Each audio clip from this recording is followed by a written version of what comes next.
kind of very, very poorer areas. Yeah. Can do with a lot of help, but the CEO of the Nelson Mandela Museum, Vuani Boy, said that the purpose to attract, well, for these statues, their purpose is to attract international tourists to these local spaces. And I quote, he said, when we put up statues, the purpose is to ensure that have domestic tourists going to Kunu and spending money there. So he defended the statues with regards to from a tourism angle. And I understand that for sure. I mean, it's beautiful to create a welcoming space and you know, having those beautiful remembrance statues in there. But I'm no expert in the field of tourism. But personally, I mean, you know, I'm not going to specifically go and visit a place because of, you know, a statue. Yeah, I think let's call a spade a shovel. I mean, there are other reasons why you visit a place, tourism-wise. But if the people of that venue are not sorted out, then why put a curtain over there? And say, hey, come visit us, everything's fine. But we're not going to harp on that. That's what happened while you were sleeping. These statues are up, they are erected, 3.3 million rand has been spent. I suppose that is indeed the past, but of course that comment was very, very important. However, there are some bright stories that we found.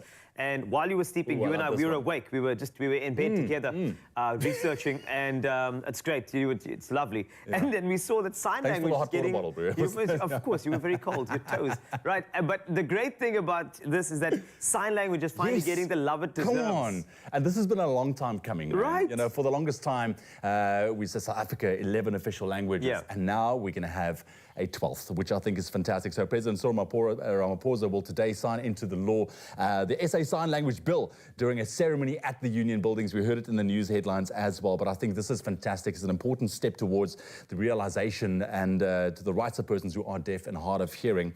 And I quote here, and I'm saying the South African Sign Language is an indigenous language that constitutes an important element of South African linguistic and cultural heritage, and it has its own distinct grammatical structures and lexicon, and it is independent of any other language. That's according to the presidency, and I love that because it's a language. Just like any other language that you have to learn. And I think I'm so happy for that. It's great. And I think maybe now is the best time for you to pick it up, because I think that there's something else that happens in terms of your brain and function when communicating with sign language. So let's promote it. Let's learn it. Let's adopt it properly as our 12th official language. I think it's going to be so great. So thank you for tuning in to your Feel Good Breakfast Show. It's been lovely. You're awake now. Let's see what else is in store for you. Oh, yes, you are awake indeed. And today we just wanted to take a moment and share on the moments and reflect and show our appreciation with the esteemed cast of Seven de Laan, an iconic part of our South African television heritage for an astonishing 23 years. Now, as we come together for this concluding encounter, we honor the joy and the shared experiences the series has provided. And joining us now is the very talented Nobuhle Mimi Mashlasela, who we all adore and plays the character of Aggie. And then we also are joined by the dedicated driving force behind the scenes, executive producer Thandi Ramatatsele. Now, it is the end of an era, but today we want to use an opportunity to really celebrate and remember some of the incredible things that happened over the last 23 years. Ladies, good morning. Good morning. How are you today? Good morning, Mimi. Oh, you know what? I still fangirl every time I see you. I know we got to work together on Scarpoor, but Aggie, I call you Aggie. Mimi, let's reflect on how often people do call you Aggie. All the time. So it's understandable. I've been in their lives for almost over 2 decades, so I think it's understandable that they would call me Aggie. And let's reflect over your character has experienced so much growth. I remember you know, your character was cleaning the stairways, and then you became this really cool executive role in the marketing department. What are some of the things that you appreciated so much about the growth your character Aggie got to go through? I mean, obviously, like any other human being, it's the growth of an individual and being able to chase your dreams as a character. Because she started off as a cleaner, and now she's this woman that owns multiple businesses. So I appreciate the fact that she was able to go after her dreams. And also experience that growth. I think as a viewer, we loved seeing Aggie's journey. Now, we also have executive producer Thandi on the line. Thandi, what has been some of your highlights being part of the production team? Oh, it seems like we don't have Thandi just yet, but Aggie, Mimi, you need to excuse me. I'm fangirling here, and I'm going back to the character name. But Mimi, from a character's perspective, and even from an actor's perspective, did you ever find it very challenging to portray your role of Aggie? Of course, I did find it challenging, especially in the recent storyline that I had to do for Aggie, where she was sexually assaulted and she fell pregnant, and she was torn between keeping the child and not, which is a story that's very close to found in all the stories that I had to do. I found this particular one very, very challenging. But it was fun as well at the same time, and if something doesn't challenge you and you are too comfortable in it, there has to be a challenge in every adventure that you embark on. You definitely need to have that challenge. Now, as the end of Sevendelaan is approaching, of course, South Africans, we are all mourning the loss of something that was part of our daily lives every single evening. How will you continue to allow Aggie and the character, well, within Sevendelaan to continue its legacy even after the last episode airs? Sorry, the line is a bit bad, but I think I've got the gist of the question. I think the last few months that we've got with the show, I'm just going to explore as much as I can with Aggie and just let the viewers enjoy her for her authenticity and for entertainment, So, yeah, I think it's just savoring the last few moments. And you know what, we're going to be here alongside, savoring all of those moments alongside with you, Mimi. Now, we do have Thandi on the line. Good morning, Thandi. Good morning. Can you hear me now? Yes, I can hear you now. I've just chatted to Mimi, and I now wanted to know from you, being part of the production team, what's been the highlight of your time with Sevendelaan? Wow, there are so many really, but one that comes to mind is when we did the big major fun flight to disaster. It was the first time that we did a story that is a big story on location for 5 days consecutive. It kept the viewers on edge. And also, I think the selector story, from the time they got together and the talking points that reverberated around the world even, which is strange for an interracial couple, but it still happens, unfortunately, and all the way to the Filexa wedding and Vincent Aggie's wedding, the other big major weddings like the Bassons and the funerals, of course. There's too many to mention, but those are some of the ones that come to mind immediately. I love that little, you just brought back so many memories in that short and sweet answer. Thandi, the end is approaching. How are you guys planning on continuing the legacy of Sevendelaan with these last episodes that needs to be recorded? Yeah, look, it's been an honor and a privilege, really, and we are extremely grateful for what we had been given over such a long time. And of course, we appreciate our viewers for the time and the enthusiasm and the passion that they have for the project. But, of course, at the end, we have to do service to our fans to give satisfaction. So there'll be a lot of snot and trane, as we are famous for. There'll be a lot of surprises. But we will also be doing a lot of things that are memorable and nostalgic, of course. So you might see one or two of the big former Sevendelaan stars on screen. Oh, listen, we will be glued to our screens and soak up every single moment alongside with you. Thandi, thank you for joining us this morning.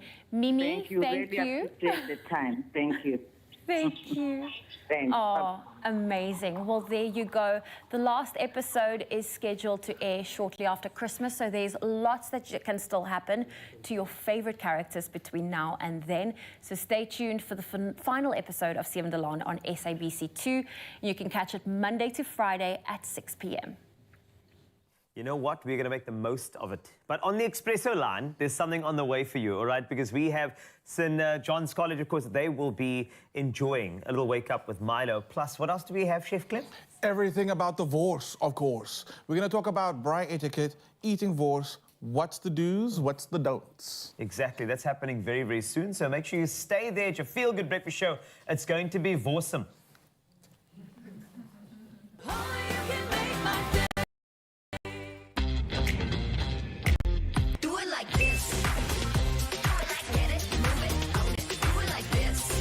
Bespoke.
It's my feel.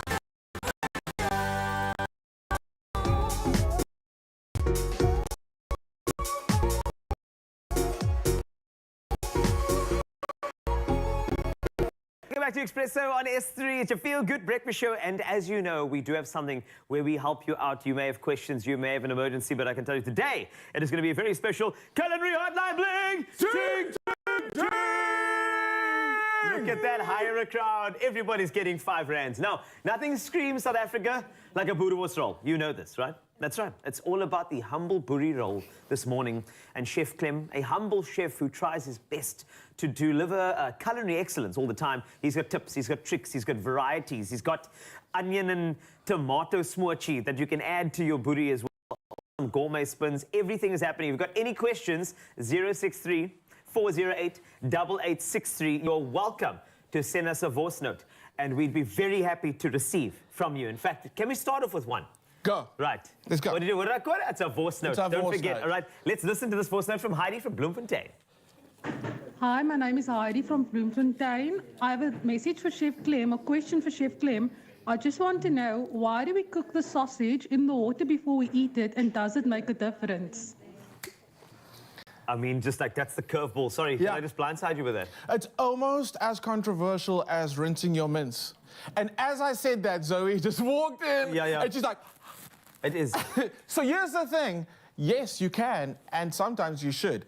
So what happens is, if you're braaiing your sausage, or if you're even cooking in a pan and the temperature's too high, that fat that's inside the sausage expands too quickly, and then it bursts. Yes. And we don't want that to happen, because along with the fat is all the flavor that's inside the sausage. So a hack is very little water in a pan or in a pot, and you kind of blanch your sausage first, okay? That way you start rendering out the fat, and then once that's happened and it's kind of warmed through, you transfer from that simmering water to the braai or to the pan.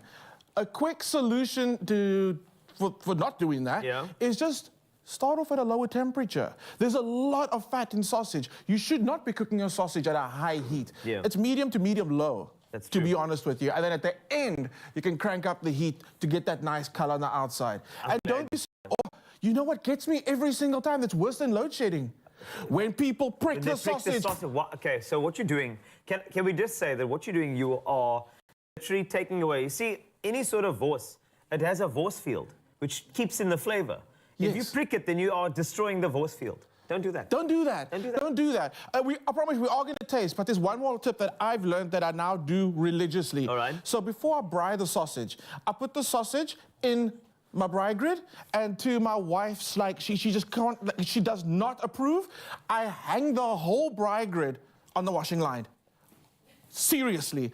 What happens is the air starts blowing through the sausage, and the skin on the outside gets dry. Yeah. Tightens up. And when you cook it properly and you bite into it, you get that snap.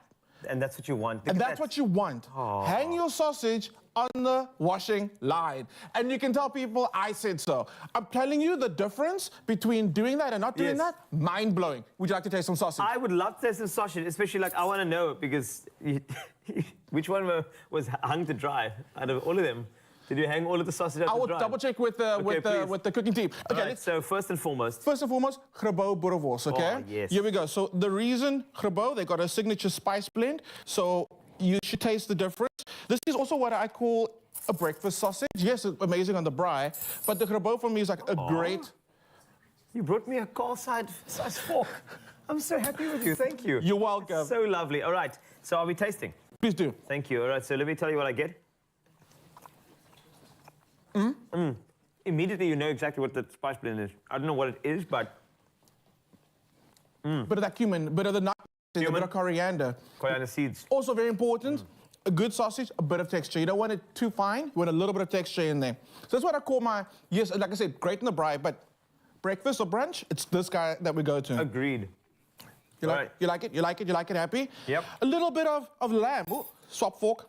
So this is the one where I think you must be careful with if you're going to braai. This is the one that needs that low heat, because the thing is, as soon as this fat hits the flames, right, so it's going to start flaring up. And people do add water when they see a little flame. A little bit of water, not a lot. As soon as you add a lot, that ash that sits on the outside of the coals gets into the air, gets onto your sausage, and yeah, it's not like a mouthfeel.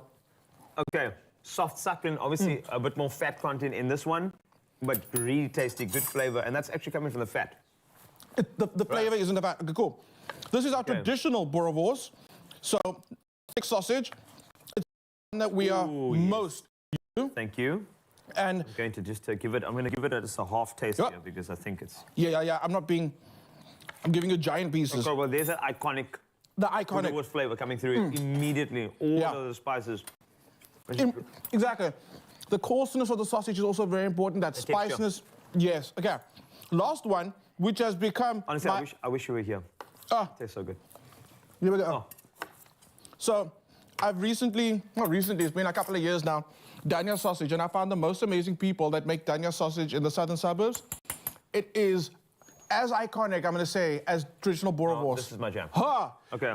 The coriander seed, and the Dania that's in it, which is the leaf, the slight spice, aromatic, delicious. Wow. Okay, so we do have another round of this, because we're going to continue eating, which is fine. Grabo, lamb boerewors, traditional boerewors, and the Dania lamb sausage. Fantastic options for you. But a little later, if you've got any questions we'd like to answer, please, because may the voice be with you today. So 063-408-8863. If you've got any questions about boerewors or the ultimate boerie, we're going to do a little gourmet one as well a little later with Chef Clem. Make sure you get your questions in via voice note now on that number, as we stick with all the entertainment you can offer, or you can have actually, on your Feel Good Breakfast show. So please stay there. Oh, well, listen, we are well into the middle of the year. The school holidays are done, and I'm pretty sure there are a lot of people longing for that next holiday. Now, earlier this week, as part of our competition with Oma Rusks, we have asked you where in the world you would most love to road trip to, and we've received some interesting local and international destinations, and would love to share just a few of them with you. So let's take a look at some of those comments that came through. I'm ready to be inspired. Let's take a look. Let's see what you said. Here we have Gillian. Good morning, morning. Gillian says, wow, amazing. I will definitely take a trip to Beijing. Ooh. My eldest son is working there, and I would love to see how his world looks like with my box of favorite Omar rusks in my bag. Yes, bring a little bit of South Africa over to Beijing. I like it. And her son Very will cool. appreciate it because For sure. there's nothing better than when you're overseas to receive some Omar rusks. Yes. Yes. Then Jy kan nie verkeerd gaan met biltong en beskuit nie. yeah, Sê maar you net. can. Parisia says, want to road trip the garden route. First explore and enjoy our own beauty before going overseas to my son in the Netherlands. More than a rusk. I agree with you. The garden route is unbelievable. Yeah, it's one of the most beautiful, I think, places in South Africa. It is just stunning. You just feel refreshed when you drive through there. Matsadiso says, I would love to road trip to Mpumalanga. It's a beautiful province, and I do agree. It is stunning. The nature, the views, the waterfalls, and the mountains. Absolutely. I've been to Mpumalanga once before, and it is just mind-blowing. Olivia says, definitely to Dubai. It would be a wish come true. Since the age of 20, I dreamed about the beautiful place of Dubai. Well, listen, Dubai's full of glitz and glam. Maybe road trip also out to the desert, experience that. That's quite cool. And then Angela says, I would love to road trip to Durban because I want to see the ocean and meet new people. Listen, no one is more friendly than people along the coast. I'm talking about Port Elizabeth and Durban. I am here for a good road trip as well. That is it. I love it. I'm keen to just load the car, get the family in there, and just take a nice little trip. So, Zoe, if you had to choose, where would you travel to? I'm trying to convince my fiance now because we're honeymooning in Australia. So I want to convince him, let's road trip from Sydney to Brisbane. Ooh. He's not keen on the idea, but I'm still working my way there. We know who'll win. We know who will win for sure. Yeah. Where would I like to travel to? I've never been to Namibia. I've never been to Namibia. I would love to see the Skeleton Coast.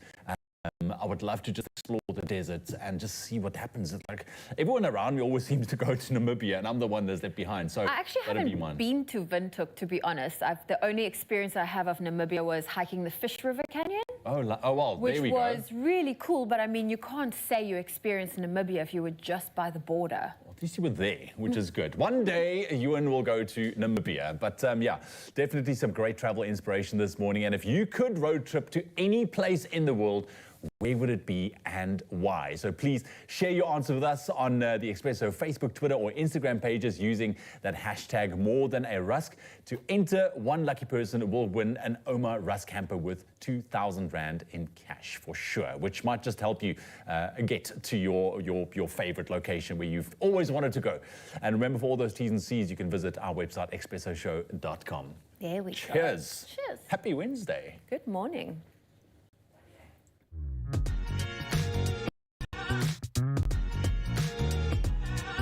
There is more in every dip with Omar Rusks. Lined up on your Feel Good Breakfast Show, we chat health and wellness at the end of winter. Plus, we'll meet our performer Luandile in the next couple of moments. So stay with us here on S3. Don't let a cough spoil your family's work or play this winter. Expigen cough syrup is effective in helping to relieve congestion, and it does not contain alcohol or tartrazine. This July on Expresso, 2 lucky viewers stand a chance to win 5,000 Rand cash prize in cash each. Simply reply to the competition question on Expresso's Facebook, Twitter, and Instagram pages using hashtag Expigen and hashtag HealthyFam, in your answer. T's and C's can be found on expressoshow.com.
Now you can generously give a voice to Storytime.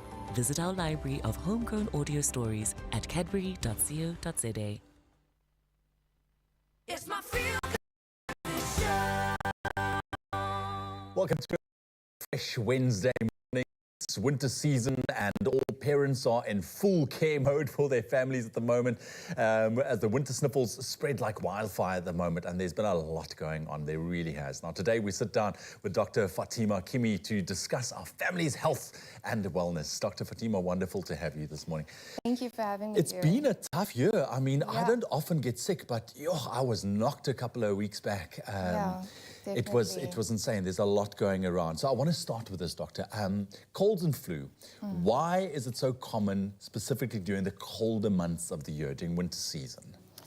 So there's, it's quite a debatable, complex, topic. There isn't always a clear, yes, there's a direct link, but there are some studies that have shown certain, links to the two. So the one thing being is that, like the rhinovirus, which is the common cold. Yes, those sniffles. Yeah, so it's some studies have shown that it does sort of tend to proliferate within the nasal cavities a lot more faster and better in colder temperatures. And also it's said that, with cold air, the air is a lot drier, so the infection can sort of go into the respiratory tract a lot more faster. Okay. So that's sort of one of the reasons as to, why the understanding is that, the colder temperatures tend to make you more prone to having colds and flus. Exactly. The other thing also is like your immune system. So obviously in colder temperatures, your immune system tends to not function as optimally, and that can also affect, your defense mechanism against the viruses and make you more prone to getting the infection. Yeah, absolutely. I mean, your body, just because of the cold, is a little bit more under stress than that. But this brings me to our next question, and maybe this is a myth or it's a real thing, I don't know, but you can tell us. By going out into the cold, right, are we more prone to get sick? Because we've just had this little conversation off air with my mom-in-law that she is pedantic. Don't go out in the rain, you're going to get sick. Don't go out in the cold, you're going to get sick. And this is from someone living in Europe. Yeah. So is this the truth? Will we catch a cold simply by spending time outside in the cold? I think if you're keeping warm outside in the cold, you're wearing appropriate layers of clothing and you're keeping your body temperature at an optimal temperature, then I do think your immune system should be, apt to sort of deal with any potential acquiring virus. But like I said, there are those other factors, about the dry air and, certain viruses maybe are more active, in colder temperatures than others. Exactly. So, yeah. Yeah, so basically, I mean, just to understand it straight, it's not the cold that makes you sick. Not the direct It's cold. the actual bug or the virus, right? Now we're talking about when you are in that unfortunate position where you catch a cold or a bit of a flu bug. It's normally associated with coughs and phlegms. Why does it take long for these symptoms to subside? Because we all know when you get that chesty cough, it takes a couple of weeks actually to really clear out. Yeah. So we do call that a post-infectious cough. So once the infection is cleared, the inflammatory aspect secondary to the infection is still there.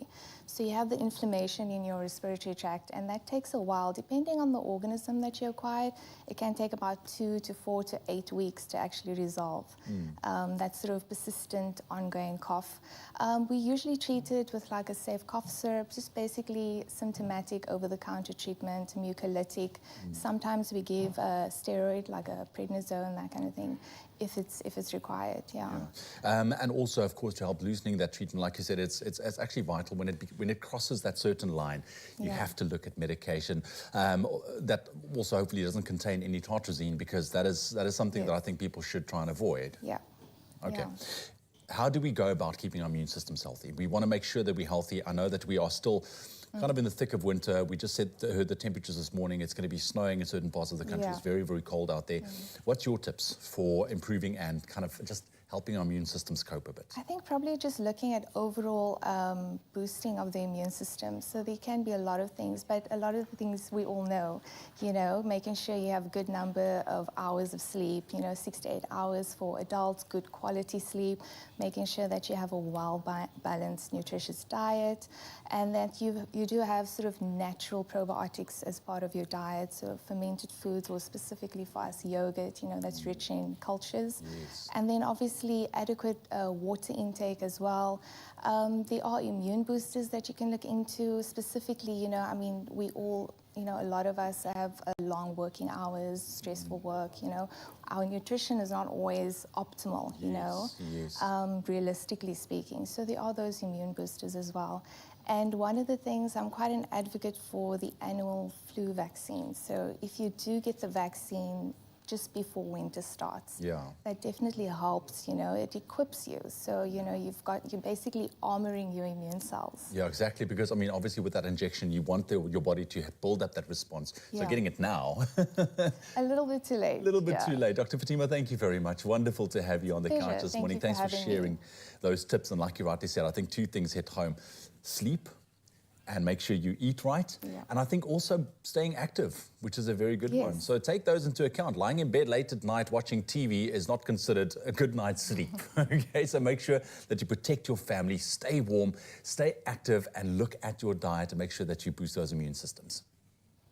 Oh, thank you, Ewan. Well, listen, you were speaking about being active. Milo has partnered with some of the biggest sporting superstars to celebrate South African children's sporting achievements through their #MustBeAMilo morning campaign. And that's why we got Harmony to join the boys at St. John's College to chat about how sport has the power to ignite kids' dreams and propel them towards greatness. Take a look. Sports teaches our kids many important and lifelong lessons, like how to deal with those disappointing losses and how to celebrate those amazing wins. The #MustBeAMilo morning campaign is a great opportunity to get our community together to celebrate our children's active lifestyle and also to encourage more children to participate in sports. Speaking of which, can you hear that?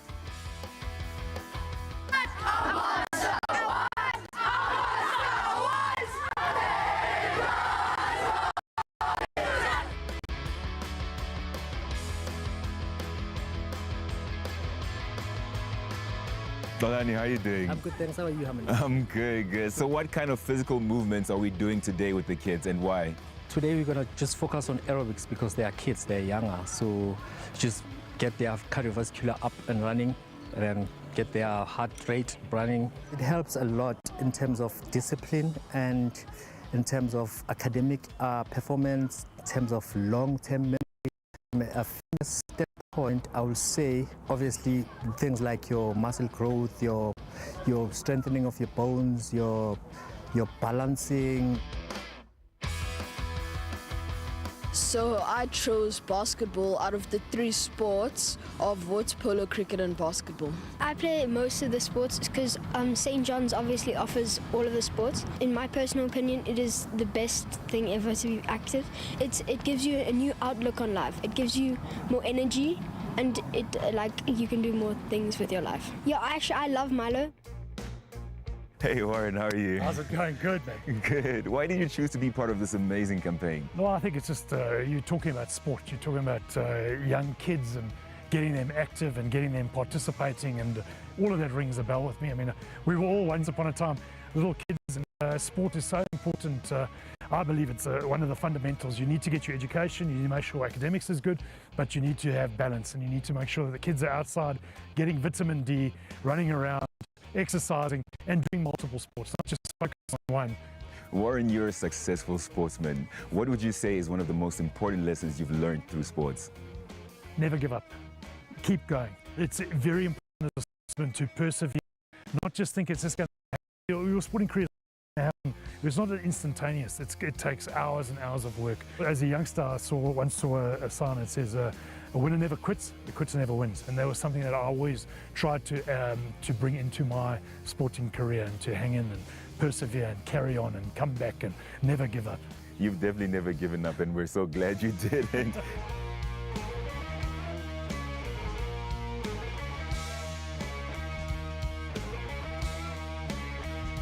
Tumelo, the St. John students have so much camaraderie, and it's clear that sports doesn't only teach them discipline, but also brings them so much joy. How have you partnered up with the parents and the sports stars in order to elevate the South African sports scene?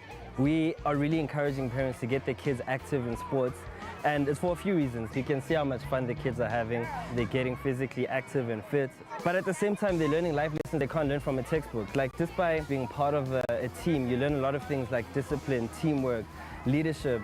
Even if you want to become a YouTuber, an actor, a doctor, those are skills that will help kids in life. So for us, it's really it's a win-win on all fronts. That's what we want to encourage parents to do, and the sports stars also help us get that across.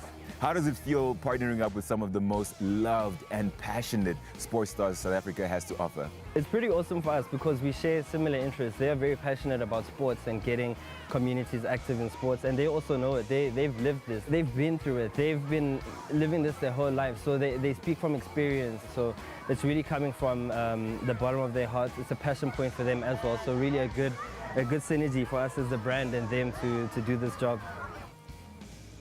When we grew up in Soweto, soccer was the main game for us because one soccer ball can be utilized by 50 young players, okay? The legendary Dr. Khumalo, how are you doing? I'm fine, thanks, Anu Pigman. I'm good. Okay, thank you. The hashtag must be a Milo morning is really good for kids in terms of sports, in terms of living an active lifestyle. Why did you choose to be part of this amazing campaign? This kind of campaigns obviously is to propel in terms of lifestyle for the kids, prepare them while they're still young. We just have to give them a proper guidance because we didn't have that when we were growing up. Times have changed, life has evolved, so I think it's better for us to participate because we've walked the path and we've seen how things are done and all that. So why don't you share the knowledge or the experience with them? You played soccer from a young age. What are some of the important lessons that you learned from playing sports? You get to meet different individuals. You get to know different culture. You get to understand what is life. What is the importance of having the right food and the right nutrition when playing sports? Breakfast is the most important meal of the day. And it's good to have like your Milo. So it's definitely hashtag must be a Milo morning. Hashtag must be a Milo morning. The secret to a good Milo mix, it depends on you. Personally, for me, I like cold Milo. I put in between 5 and 6 teaspoons, just dissolve it a little bit, then fill it up with some cold water and ice.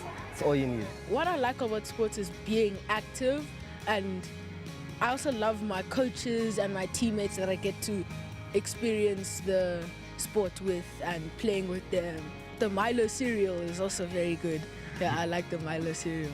We encourage you to enroll your kids in sport, upload and share those special moments with the whole of South Africa where your kids are whacking the ball, kicking the ball and crossing the finish line. Make sure you hashtag must be a Milo morning and also tag @Milo South Africa on Twitter, Instagram and Facebook. Your future champ could win a personalized video message from one of South Africa's greatest sporting stars.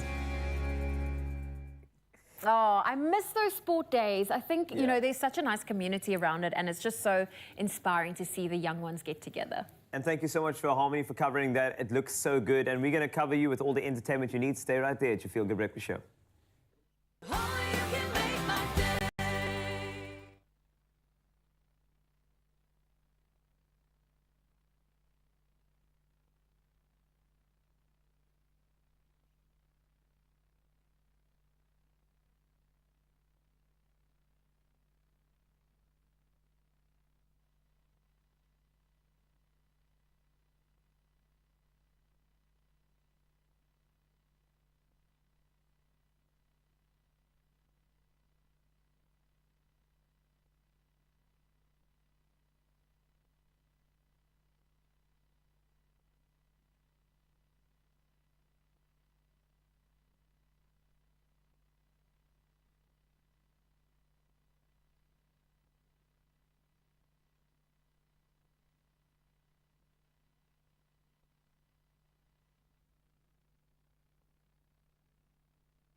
It's my feel good. Welcome back. It is your Feel Good Breakfast Show on S3. We are live between now and 9 o'clock. It's 7 o'clock. Let's quickly catch up with those morning headlines. That's right. Thank you very much, Zoe. On the dot, 7 o'clock. Let's run you through your news headlines, starting off with your national news this morning. Now, National Treasury has welcomed rating agency Fitch's decision to keep the SA's credit rating unchanged. Now, it affirms the country's long-term foreign and local currency debt ratings at BB- and maintains the outlook at stable. However, it notes that SA's credit rating was constrained by low economic growth, which has been severely hampered by power outages. Now, Fitch further raises concerns about the high government debt-to-GDP ratio and what it perceives as a modest path to fiscal consolidation. And President Cyril Ramaphosa will tomorrow sign into law the SA Sign Language Bill at the Union Buildings in Pretoria. Now, in May 2023, the National Assembly approved that Section 6 of the Constitution of the Republic of South Africa 1996 be amended to include South African Sign Language as an official language to promote the rights of persons who are deaf and hard of hearing. Now, the presidency said its recognition as the 12th official language was an important step towards the realization of the rights of people who are deaf or hard of hearing. Then making international news this morning, an Australian sailor who survived 2 months in the Pacific Ocean by eating raw fish and drinking rainwater is stable and very well, a doctor says. Now, Sydney resident Tim Shaddock, 51, and his dog Bella left Mexico for French Polynesia in April, but their boat was damaged by a storm several weeks later. Sailor and dog were rescued by a trawler this week after a helicopter had spotted them. A doctor aboard the trawler said that Shaddock had normal vital signs, so both Tim and Bella bravely survived to tell the tale. And Russia's withdrawal from the deal allowing Ukraine to safely export grain through the Black Sea is and I quote, stab in the back for those in drought-hit countries, Kenya's government has said. Now, the country is in a region experiencing one of the worst droughts in decades. Moscow said on Monday that it wouldn't renew the deal. Ukraine's President Volodymyr Zelensky has written a letter to the UN Secretary General Antonio Guterres asking that the Black Sea grain agreement continue without Russia. Now, some 50 million people in Somalia, Kenya, Ethiopia and South Sudan are in need of food aid because of successive years of failed rains. And we end up with this story. 5 new northern white rhino embryos have been created by a team in Kenya working to save the species from extinction. BioRescue said they had been produced from 18 eggs collected in May from Fatu, one of 2 surviving northern white rhinos. She and her mother, Najin, were born in a Czech Republic zoo. Now, BioRescue said it was the highest number of embryos created to date from any egg collection, and the number of embryos created so far is 29. Now, they are cryop reserved, a process that stores them at very low temperatures in preparation for future transfer to surrogate southern white rhino mothers. So let's really hold thumbs that this process is successful. Wonderful efforts, and I love this story. That's your news headlines for 7 o'clock. We'll have one more round at 8 o'clock. Right now, let's get into some sports with Carl.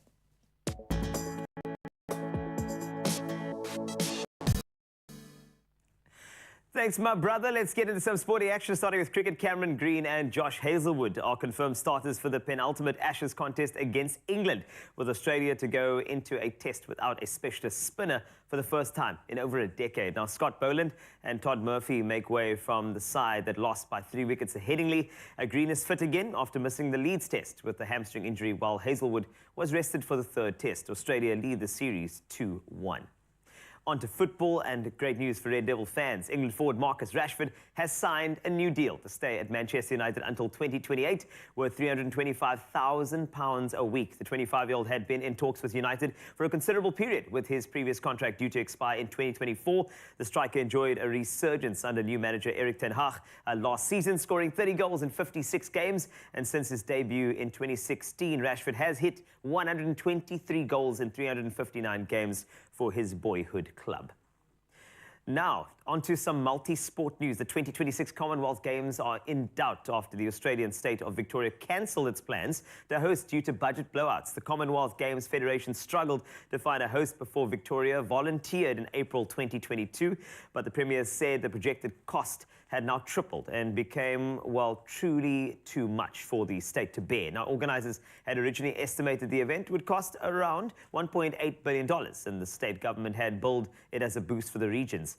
But now the 12-day tournament was expected to cost more than $4.09 billion. And on to cycling news. Jonas Vingegaard tightened his grip on the yellow jersey in the Tour de France after he blew away Tadej Pogacar in individual time trials on stage 16. Now, the Dane won the 22.4-kilometer route in 32 minutes and 36 seconds on a decisive day of the Tour. Vingegaard's impressive ride increased his overall lead over Pogacar from 10 seconds to 1 minute and 48 seconds. Britain's Adam Yates moves up to third place and is 5 seconds ahead of Carlos Rodriguez with 5 stages left. And that's it for your sport for now. Another update in 1 hour. But if you are still heading to work, there are some things you need to know on those roads, and Zoe has those details.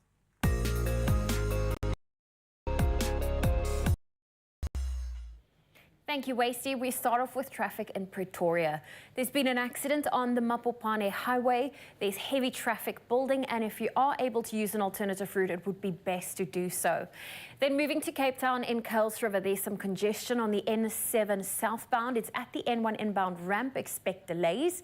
And on Durban Road, in fact, in Durban, there's heavy congestion on Bayhead Drive, and it is in and outbound in the harbour area. Please allow for more travel time this morning.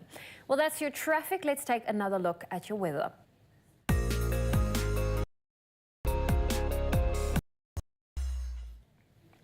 And the SA Weather Service has issued a yellow level 2 warning for a cold front that will move in on KwaZulu-Natal today.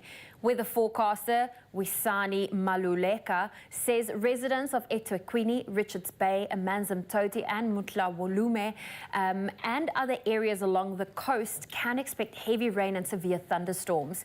He cautioned residents in low-lying areas to be careful as the heavy rains could lead to damage of property. He says snow is expected on the Drakensberg from tomorrow, and a yellow level 2 warning was also issued for waves, leading to difficulty in navigation at sea for small vessels and disruption to small harbours and ports expected between Cape Columbine and Richards Bay. Well, that's your news update. Let's get into your temperatures. In Polokwane, your low for today is 8, your high 24. Mbombela 12.29, Pretoria 7.23, Johannesburg 5 with a high of 20. If you're in Mahikeng, 4's your low, your high. Klerksdorp 1.22, Kimberley -1 with a high of 17. Bloemfontein -2, reaching a high of 19 in fact. If you're in Richards Bay, 12's your low, 22 your high with rain. Pietermaritzburg 6.18, Durban cold and wet, a low of 12, a high of 20. Mthatha 1, reaching a high of 16. East London 7 with a high of 16, Cradock 0, reaching a high of 12, Kabeja 7, 13, George, your low is 5, your high 11, Cape Town 13, Worcester 1, reaching a high of 10 with some rain, Sutherland, brace yourself, your low is -4, your high only 6 degrees Celsius, and if you're in Uppington, 3 is your low, 17 degrees Celsius, that is your high for today. Well, those are your temperatures. Let's look at your sunrise views. We start off in Gordons Bay. Hannes is blessing us with this beautiful photo that he snapped on his way to work. Leslie at Banana Beach is sharing her views from her garden. Thank you for that. In Simonstown, Greg sent this picture-perfect photo. Wow, just look at those stunning orange hues. And Ivana in Kariga sent through the video of the orange shade blasting in the sky. What a fantastic way to start off your day. Well, if you would like to share a good morning photo or video with your Feel Good Breakfast show, please do so on our WhatsApp line. Our number is 063 408 8863. Thank you very much, Zoe. All right, it's time to take a very quick break. And listen, let's be honest, we all love a good boerie, for sure. And that's why we kind of just centered the boerie in the middle of our culinary hotline this morning. Chef Clem is here with Carl. They're going to continue with our boerie or gourmet boerie rolls. Get it right, Ewan, get it right. There's lots of tips coming your way. And if you have any questions, you can see Carl is really getting into it there. He is actively busy. Then you can let us know 0634088863. Any culinary questions you have around a lekker boerie, let us know. And then also some incredible music from our musical performer this morning, Luandile. She is here, and listen, her voice is just incredible. So if you want to know how to wake up the proper way, listen to a performance in just a bit. We'll be back.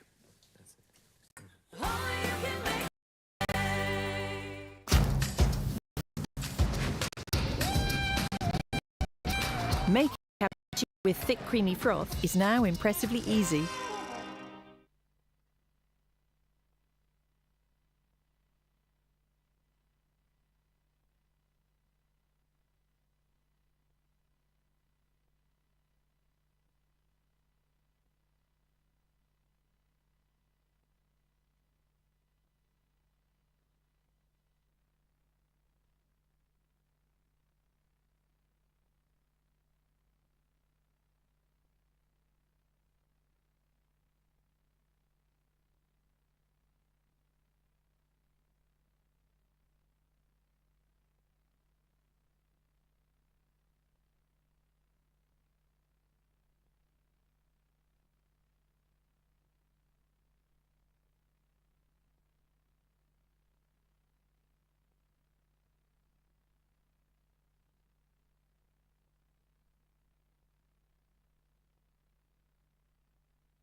It's my feel good.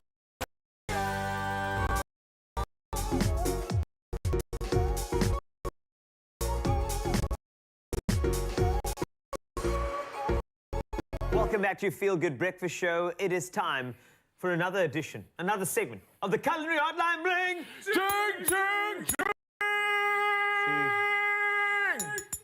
I had things already available. Yeah, the things. Fine. Chef Clem is back, making sure that you have delicious variations of the traditional boerewors. We got that lined up for you, and we're going to turn a boerie roll into something a bit more gourmet. If you have any questions, we love your questions. Via voice note. Told you already. 063-408-8863. And we do have a first question from Johannesburg. This is a lovely one, and it's a little voice note. So let's take a listen. Morning, Chef Clem. Love the show. I just wanted to know, what ingredients would you add to give my tomato surtki more flavor? Thank you so much. How do you add more flavor to a smoochie? I mean, my immediate answer is ask your mom. Because that's like the mom, like for some reason, mommy always knew like how to put flavor into a smoochie. I didn't even know how that was possible. But now we are older and we're gonna move on. Exactly. Let's swap sides. We can talk about smoochies. So smoochies are really amazing because they're instant flavor. Yeah. It's got the tomato in there, it's got the onion in there, it's slightly sweet, it's slightly tangy. And we know that anytime you add acid to a food, it just brings it to life. Exactly. A smoochie does that, plus then there's still like that little savory notes that just make it like a complete whole package. And that's what we need. Smoochies are very South African. Another South African sauce or smoochie is the monkey gland sauce. Did you know it was South African? So a long time ago, I was a Chico the Clown at a certain eatery, and that's when I found out that monkey gland sauce was a South African creation. But the thing is, also the origin of monkey and gland, it sounds quite ominous. Right. You're like, where the monkeys harvested from, but it's not like that. It's not. No, zero monkeys were harmed in the making of. Okay, so the thing about a monkey gland sauce is, again, it's got that like slight, it's got the sweetness in there, and then we just build up from there and adding things that we as South Africans like. If we could, I believe South Africans would add apricot jam to everything, and I'm not against it. Apricot jam on snook. Yes. Open the snook up, apricot jam, you know, layered. Yeah. Apricot jam on done and dusted with a bit of habanero, Absolutely. in my humble opinion. Yes. Apricot jam. I mean, you can put that in your oats. I went to a restaurant recently and they did a toasted brioche apricot jam sandwich with a fat slab of blue cheese, and I was like, huh? I thought I took a bite. It works. Whoa. That's true. Apricot jam has become what, like a foundation. You know, one of the foundation flavors. You know, bitter and sweet and apricot jam and umami. Aromatic flavor. We will find the umami in apricot jam. Oh, yeah. We'll find it. So another thing is I use the Willie's gravies and the relishes. The Willie's Braai relish is a smoothie in a can, okay? So if you don't want to go through the process of like making it from scratch, the Braai relish from Willie's, and my favorite one is the sweet chili one. It's got a slight little bit of a hum of heat. It's delicious. Okay, let's talk about monkey gland sauce. All right, cool. Onions in. So the thing is, we're adding more flavor, obviously, to answer the Joburg Vorsnoter. We wanted to add more flavor. So the flavors we should concentrate on is to also balance, but tangy, sweet, maybe a little bit of spice. If you want. Well. Very aromatic. You want something in there. Yes. For me, like just to kind of like during summer, for some reason, I do enjoy a bit of citrus in my smoothie. Of course. I don't know why, but there's just something about that other rounded flavor that I like. But personally, for you, what do you add for that flavor? Okay, so we got onions in your garlic in your the apricot jams during the party. Yeah. It's not South African, but it should be like 100% South African. Worcester sauce.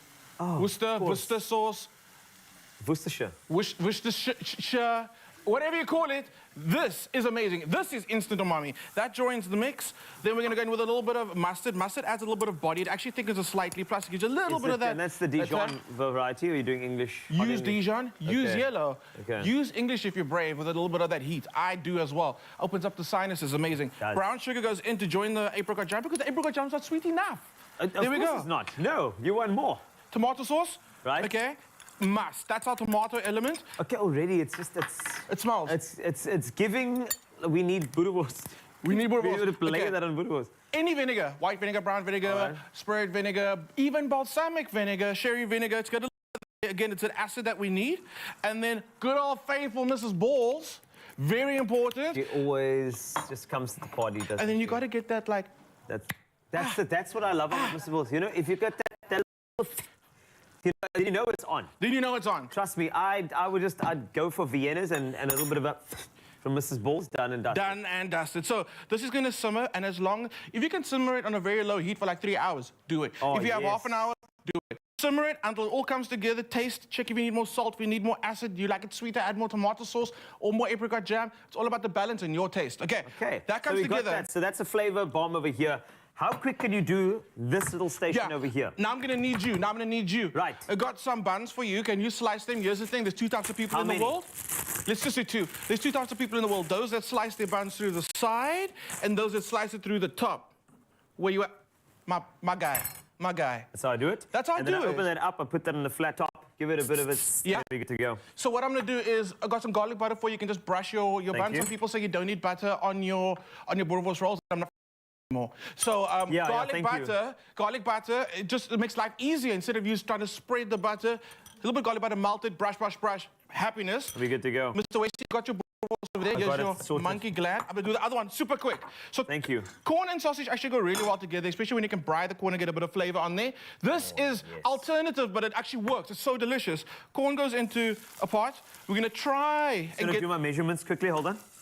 What's your measurements? Show me. Perfect. Just want to do measurements, man. I have measurements. Yeah. Here's the thing. I'm also like, your vore should be a little bigger than your bun. Because also, otherwise you end up with... You know what I like about this, though, man? It's just that hold at the end. That's what I appreciate. But I'm going to do one for you because you like it to be just a bit bigger, right? Reason being, when you finish your boerewors roll, then they always end courtesy of the roll, which is fine, but why not treat yourself and you end off with meat? Okay. End off with meat. End off always with meat. A good end. Begin with meat, end with meat. Corn goes in, a little bit of cream goes in, garlic goes in. We're going to make like a take on a cream corn. We're going to add some jalapenos. Oh, it's a creamed jalapeno corn. Gracias. And we're going to top the boerewors. If we don't finish this in time, it's fine. We'll come back a little later to finish it off. Okay. Keep an eye on that. Right, here we go. What do you need me to do from here? Because I've got the foundations of what we want to do.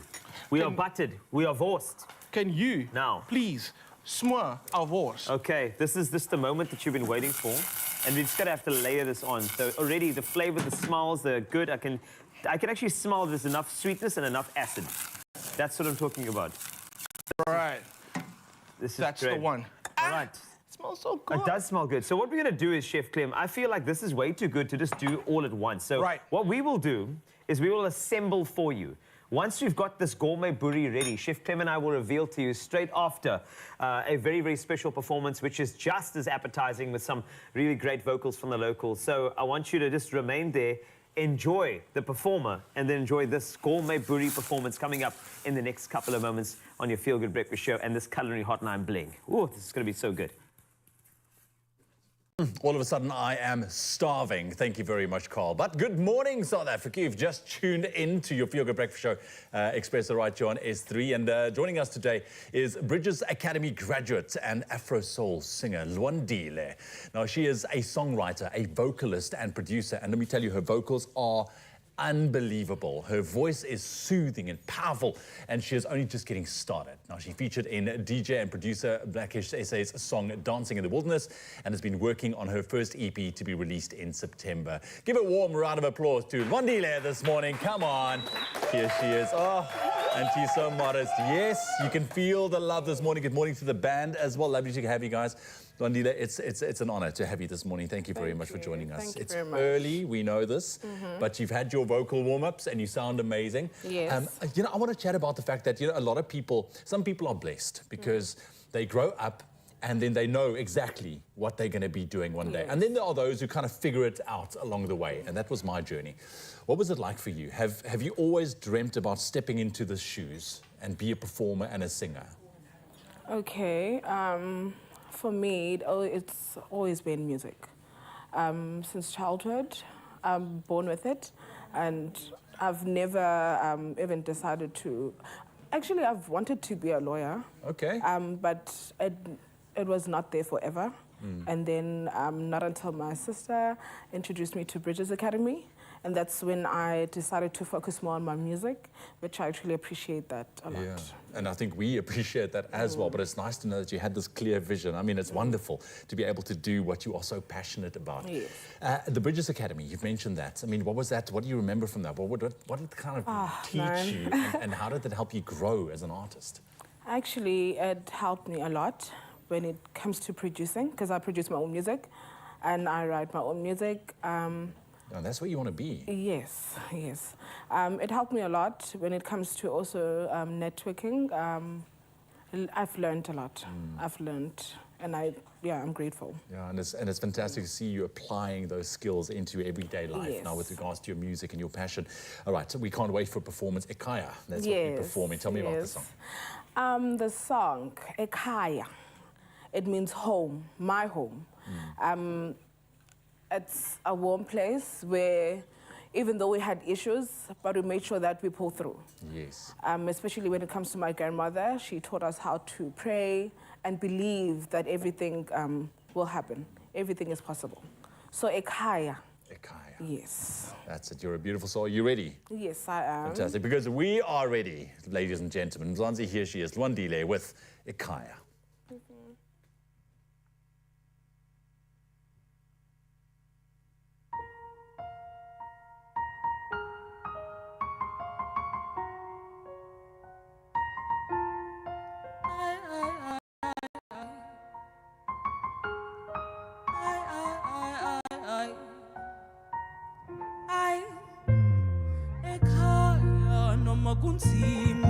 Noma kunzima asophumele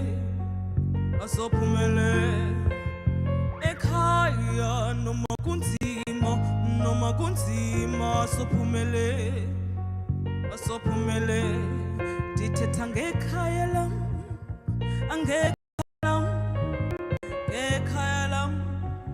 ngekhaya lam ndithetha ngekhaya lam ngekhaya lam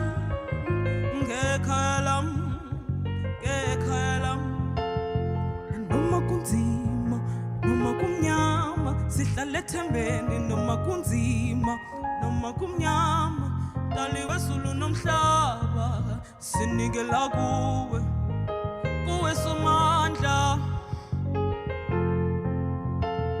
ekhaya noma kunzima asophumele ekhaya noma kunzima asophumelela ndithetha ngekhaya lam ngekhaya lam ngekhaya lam ngekhaya lam ndithetha ngekhaya lam ngekhaya lam ngekhaya lam ngekhaya lam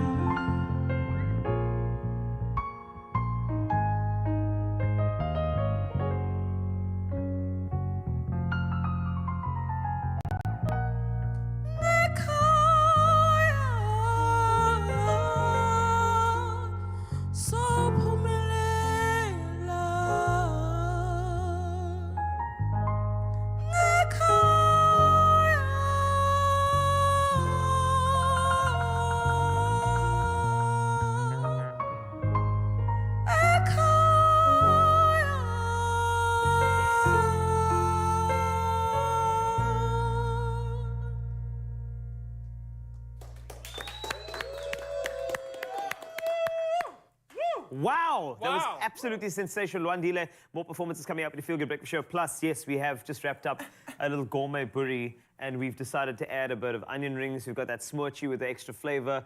And watch Chef Clem bite into this. Remember, a little later, we chat. Netball World Cup is coming up, so we have to chat about that. Also, what's in our feed? We've got some random accents, and then we've got more bites just like this. Watch it. Watch Small it TV bite, small TV bite. Small TV bite. Say something. Sure. So Feel Good Breakfast Show, is that what you want to say? Okay, yeah, we'll go with that. Stay with us. We have exciting news for all you young chefs. Yes, you guessed it. The Excella Young Chef Competition is back. If you are a qualified chef with at least 3 years of experience, are under the age of 35 and have a confident TV personality, then enter to stand a chance to compete for a 20,000 Rand cash prize and that coveted title of Excella Young Chef for 2023. Just follow the Excella Young Chef Competition link on the Afternoon Express's Facebook, Twitter or Instagram pages or on our website. Upload a video of yourself sharing your name, a short intro about who you are, where and when you qualified, and describe your signature Excella dish using Excella rice, Excella sunflower oil or Excella mayonnaise. And also, tell us why your dish is made excellent with Excella. Entries close at midday on the 21st of July, 2023. T's and C's apply and can be found on afternoonexpress.co.za. Excella, a taste of pure excellence.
It's my feel-good breakfast show.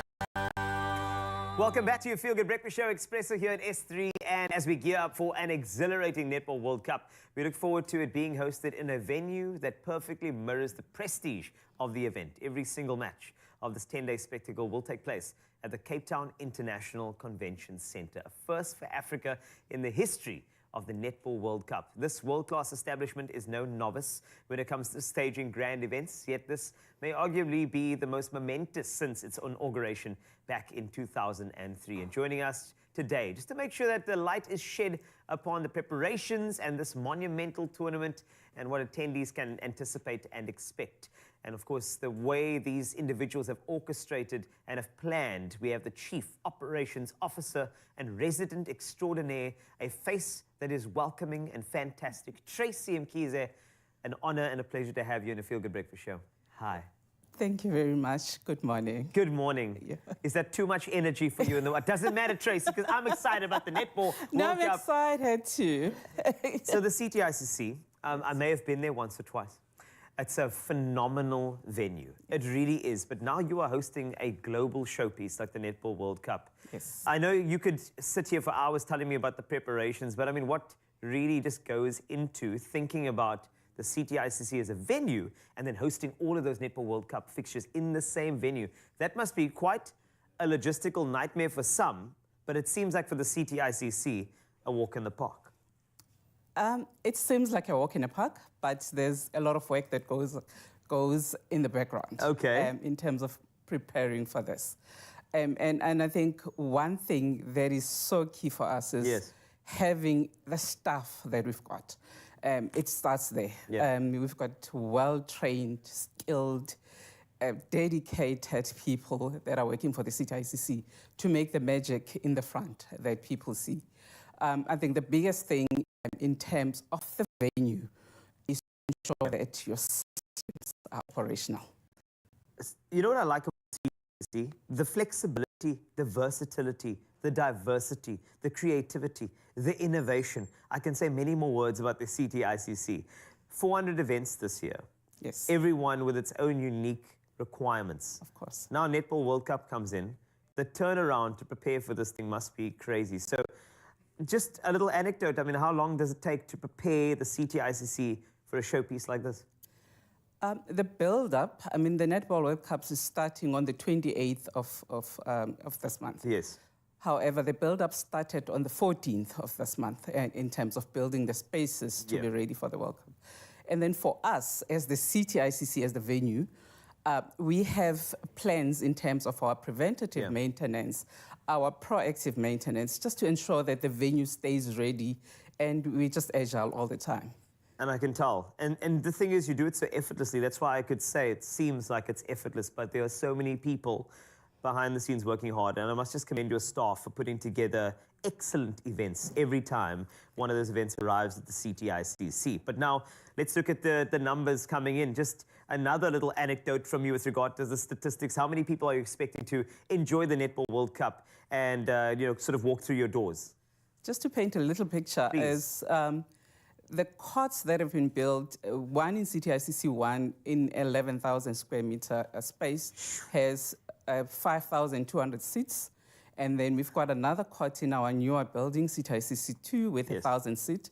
So in the first 3 days, when you have your round-robin games, that's you're looking at 2 games per day. So one in the morning and one in the afternoon with this 6,200 seaters. So by the end of the tournament, we're expecting to have people that would have walked through our building, 30,000 or just over 30,000 at the time for the duration of the tournament. But you are not only representing, let's just say, the CTICC. You are representing the city, the host city. And I mean, that must be such an honor for you guys. And I can tell you don't take it lightly. So for anybody who will be coming through those doors, tell me about the expectation. I mean, what do you want them to experience at the CTICC for the Netball World Cup? One thing, the CTICC was created for the city to ensure that we are an economic stimulator for the city. People that would walk into our building, we keep it pristine. We make sure that everything and anything that has a touch point for people, for customers, for guests, is up to a 5-star standard. We are a 5-star rated tourism grading facility. So everything that you touch is 5-star, 5-star level. And to think I shook your hand earlier, 5-star Tracy Mkhize. But thank you, Tracy, for joining us, and thank you for all the updates and all the best for the Netball World Cup. I know that you're going to do South Africa proud in hosting this, so thank you so much. And thank you for having us. Anytime, eh? Thank you. You're welcome. In fact, host an Expresso in CTICC will be fantastic. Well done to Tracy Mkhize, and of course, do remember Netball World Cup coming up very, very soon. Grab your tickets and support what is going to be a global showpiece not to be missed. Oh, listen, I'm super excited, and with just 9 days to go until the first Netball World Cup on African soil, the excitement around the tournament is certainly building, and not only on the ground, but online as well. It's buzzing. It is buzzing. The Netball World Cup trophy has been a feature of the build-up of the tournament, and it's been seen, we've seen the trophy to all parts of the country all over the last month, and, you know, literally a half before wrapping up the tour in the Western Cape last week. I mean, it's always nice to see that trophy just floating around and just getting our eyes on it. I mean, Beaufort West, Prince Albert, the Garden Route, Oeverberg, Cape Winelands and the West Coast are just some of the areas in the Western Cape that got to experience the trophy up close. And the trophy will be displayed at various venues in Cape Town before the start of the World Cup, which will be on Friday, the 28th of July. And the Proteas will start their World Cup campaign on the 28th of July against Wales. Now, the team is in Pool C along with Jamaica, Wales, and Sri Lanka. And of course, we're wishing our ladies all of the best. And it's a beautiful trophy and that as well. Just looking at some of the visuals there. Now, with the tournament edging closer, teams are also settling into various hotels that they will call home for the duration of their stay in competition. And let me be honest, a hotel stay in South Africa, though, is not your typical stay, though with the friendly and vibrant staff always ready to put on a show of their own when it comes to hosting players participating in major tournaments. And the welcome that the Proteas received is just on another level. I mean, it is testament to that. Have a look.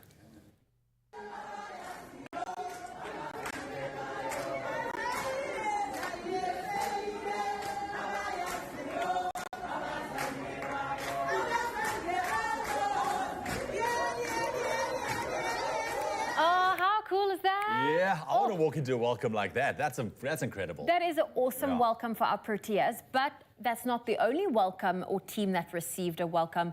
Despite being in the same pool as, you know, the hosts, Jamaica's players were also given a very warm welcome when they arrived in the country. So let's take a look at their welcome.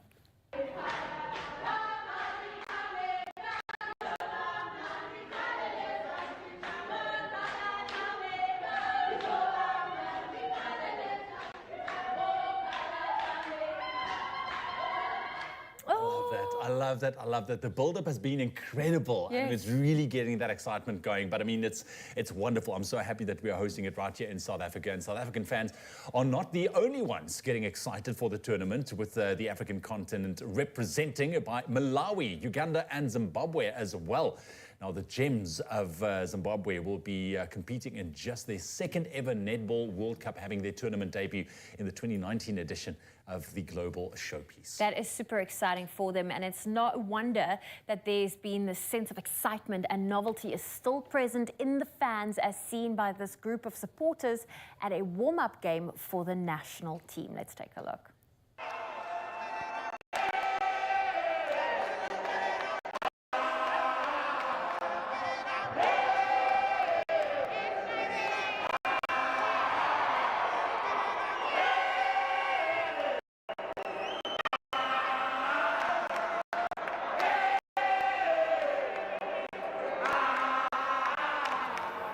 The Gees is there. The Gees is there. The CTICC will be buzzing, that is for sure. And we definitely wish our South African team all of the best. And of course, it's going to be incredible to see all the action on the courts as well. Now, if that doesn't get you in the World Cup spirit, then you know what, let's be honest, I don't know what will. I don't know. I definitely don't know. Good luck to our ladies. we will continue having a ball on your Feel Good Breakfast Show. I can guarantee that we've got some useful home hacks that you can use. And today we'll taste our Golden Cloud entries, which are just a Golden Cloud. Anyway, I'm going to get that back. We have to taste that a little bit later. Stay right there. It's your Feel Good Breakfast Show. Can I just have the... Just please, can I... Thank you. Sure.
It's my Feel Good Show. Woo, it's a Feel Good Breakfast Show. We're having fun today, and it's going to continue because Zoe and I would like to show you something. What's on our feed? We are very transparent about what's on our feed, and as you know, we come to you live right here on S3, and we're also live in the palm of your hand because we have social media platforms, YouTube and SABC+. But we've got a special treat for you today. We definitely do. So today's videos was a little challenge between Graham, Ewan and Wasty, a random accent challenge. Try not to laugh at this. Oh, no. But let's take a look at this because, you know, we are a community. Yeah. You, our loyal viewers, weighed in on, and in fact, you joined in on all of the fun, and you gave us such a big lach that we had to share some of them with the rest of Mzansi. Are you ready for this? Yeah, no, I'm ready. But first, this one. Ooh, here we go. Goofy. Oh.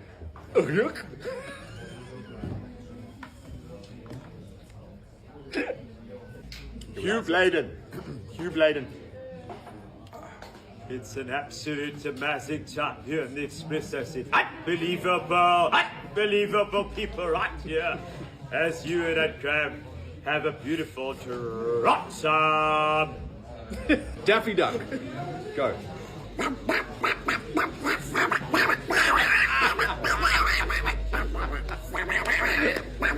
Beep. Beep. Okay, can I just say that we actually are professional TV presenters?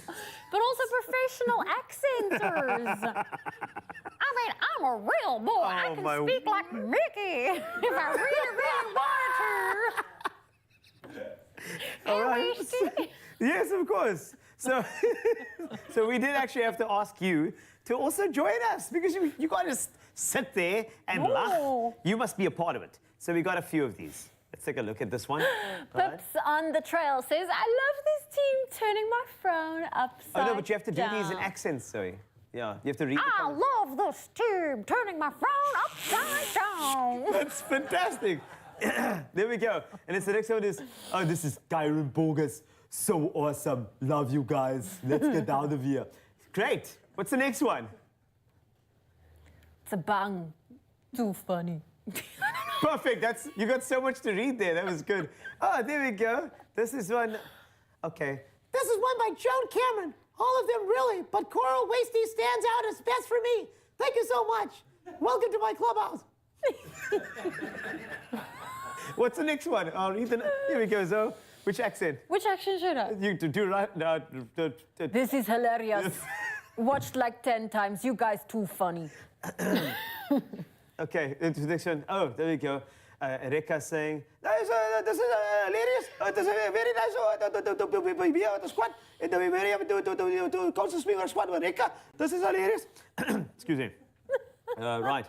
That's it. Back to normal programming. Really? Do we have to? Let's do this in an accent. How about the American accent? All right, let's go for it. This is your show, so remember to always connect with us via our social media platforms. That's at Expresso Show on Twitter, Instagram, TikTok, Threads, Expresso Morning Show. We're all over on S3. Oh. We're also on Facebook at Expresso SABC3. We're going Australian?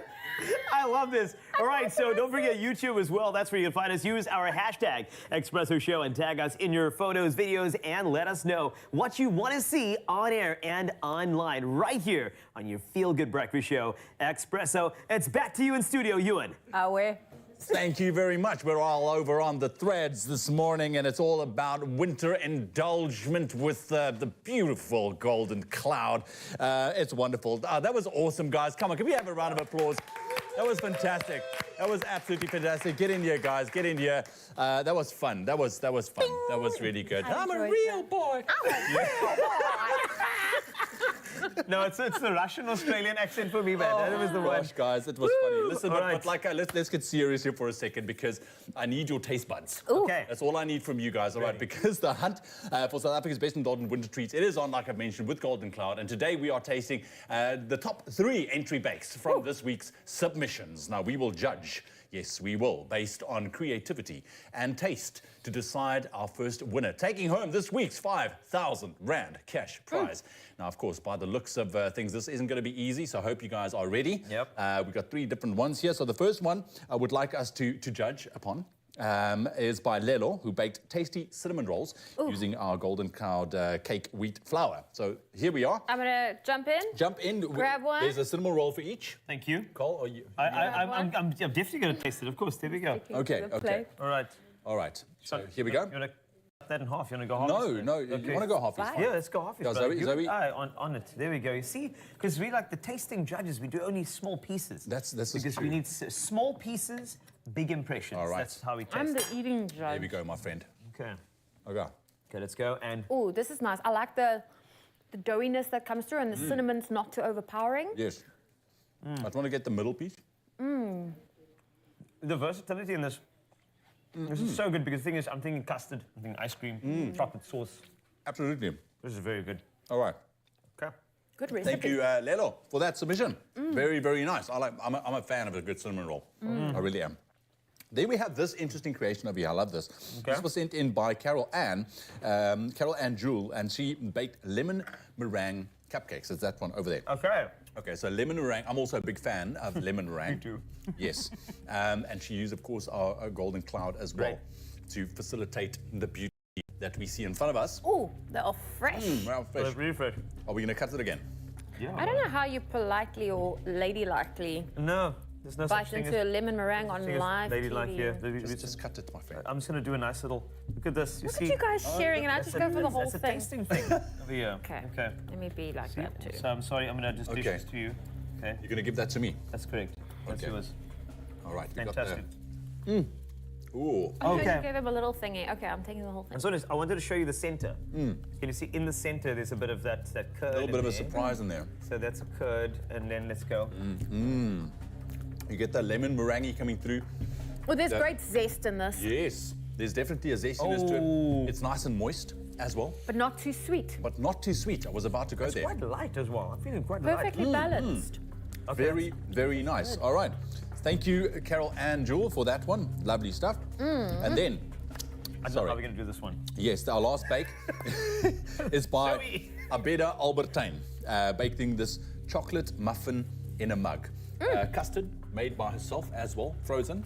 And then she put it on there, sliced it in half, a little bit of jam on top maybe. So we need to taste this. We have teaspoons. We have... Okay, I want you to go in first. I want to see how this pans out. Yeah. So, go into the darkness I say we have teaspoons, we have little forks. Okay. So we've got some frozen custard. All right. And we've got some yummy cake. Oh. You got it, Zoe, you got it. We're going to do a little stack. That's how it works. Look at that. You're such a pro. I was about to say you're a pro and you dropped it. Listen, this is definitely one of those desserts that you will eat messy. Okay, you know, yeah, if you are going to do messy, then just go for it. Go into it. Go for it. Go for it. The chocolate muffin part has quite a nice chewiness to it. I love the sweetness that the jam adds. And then the custard just brings it back down to earth. All right. I like the play of hot and cold as well. Okay. So I like the texture elements too.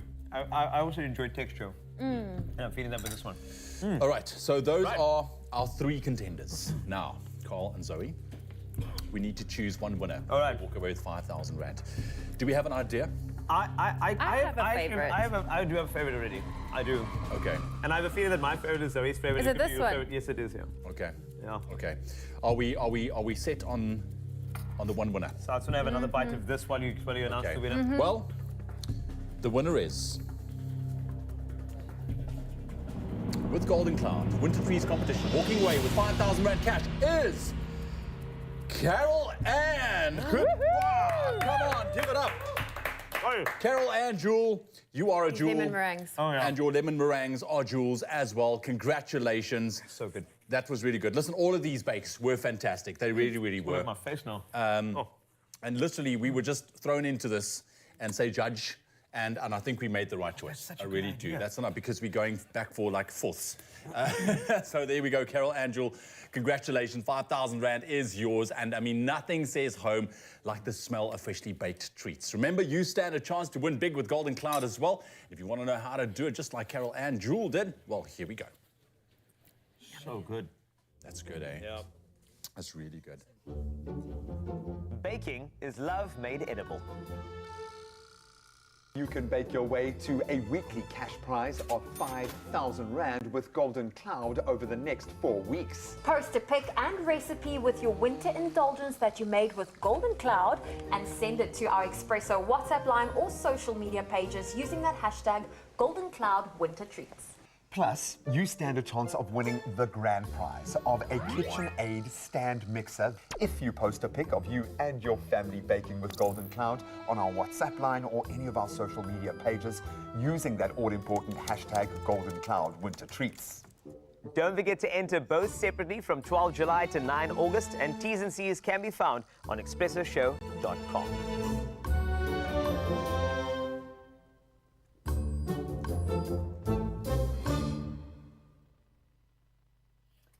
Yum. The show is yum today. It is. Okay, we've got some things coming up, including investing in different types of experiences. And I mean, it's an investment that will last a lifetime. So don't forget to stick around for that. See, you can't invite me as a judge to come and taste because I eat. I can hear. So that was very delicious, but now we need some coffee. Yeah. And how about we get various coffees from around the world and we do another taste test? Yes, please. That is coming up after the break. Yum.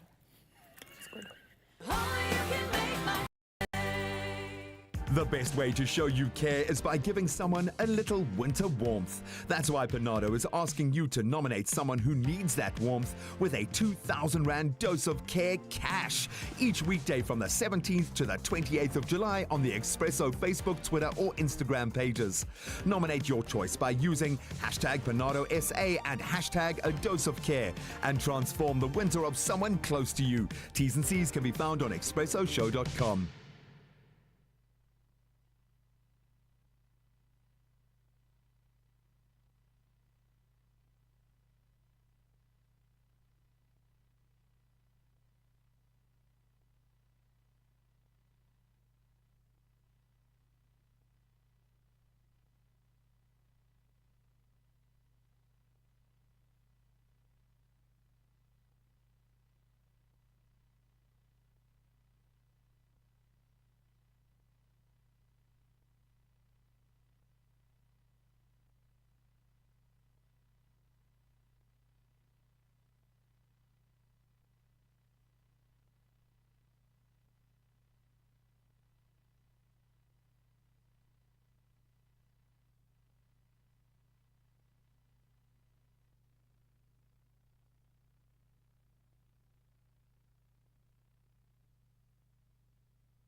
It's my feel good.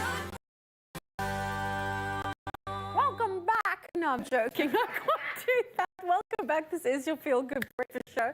We're in the final hour. Stick around. We've got some of those morning headlines. Take a look at your sport as well as your weather and traffic. That's all on its way. All on the way right here in the Feel Good Breakfast Show. Thank you, Wasted. Guys, come on. In national news, a third team of South Africa firefighters left for Canada yesterday to help fight wildfires. Now, almost 900 fires are currently raging across Canada, and the country has requested international assistance.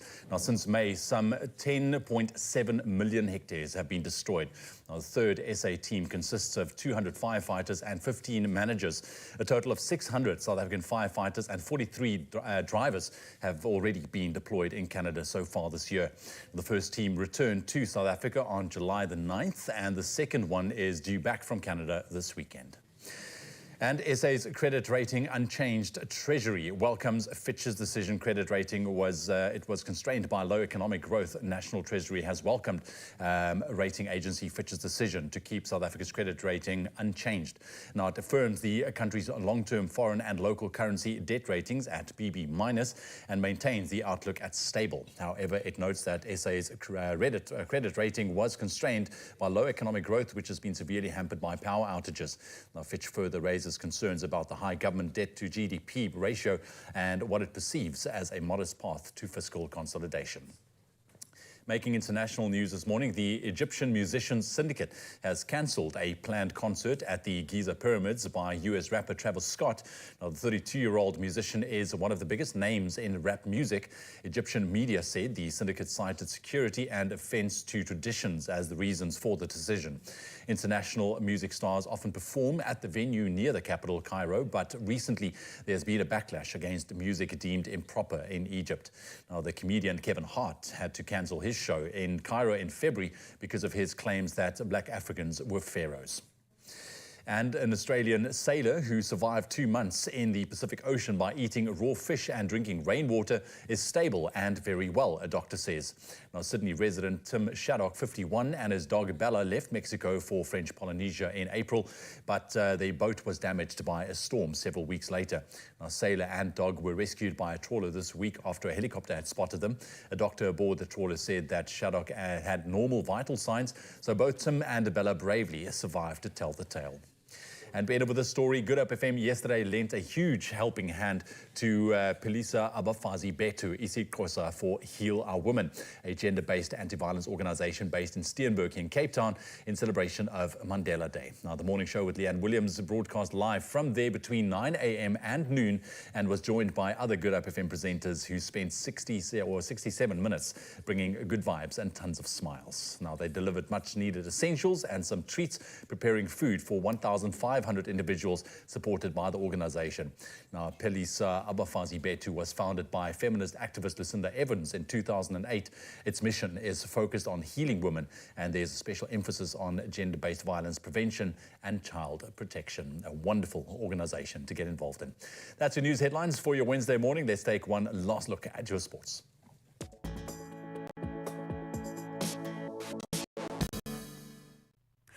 Thanks a lot, Ewan. Let's take a look at the sporting action for the final time in your Feel Good Breakfast show this morning. Now, Cameron Green and Josh Hazelwood are confirmed starters for the penultimate Ashes contest against England, with Australia to go into a test without a specialist spinner for the first time in over a decade. Now, Scott Boland as well as Todd Murphy make way from the side that lost by 3 wickets at Headingley.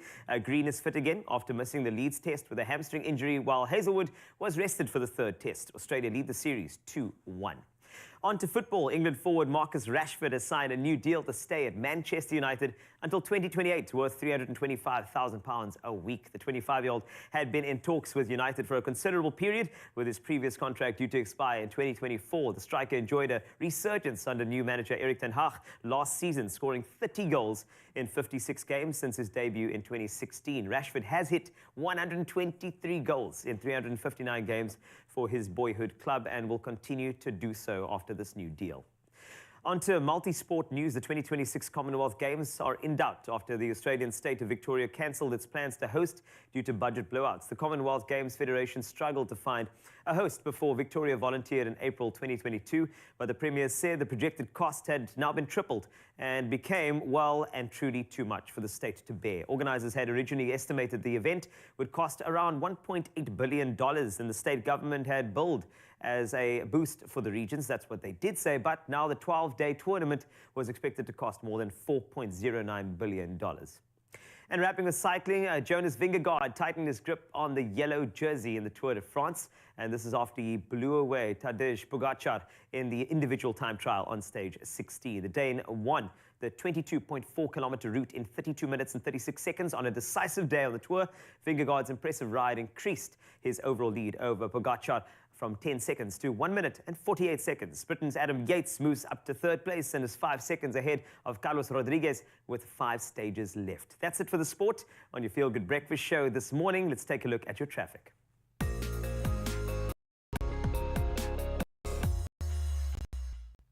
Thank you, Wasty. Let's look at your roads in Cape Town, Bellville. There's been an accident on the N1 inbound. It's before Gilbason. The left lane is obstructed. No current delays being reported. And in Plattekloof in Cape Town, there's congestion on the N7 North at Bosmansdam Road. Do expect delays and drive carefully this morning. Moving to KwaZulu-Natal in Umhlanga, there's been an accident on Umgeni Road heading towards Durban after Gobel Road. Please approach with caution. Well, that's your traffic for this morning. Let's take a final look at your weather.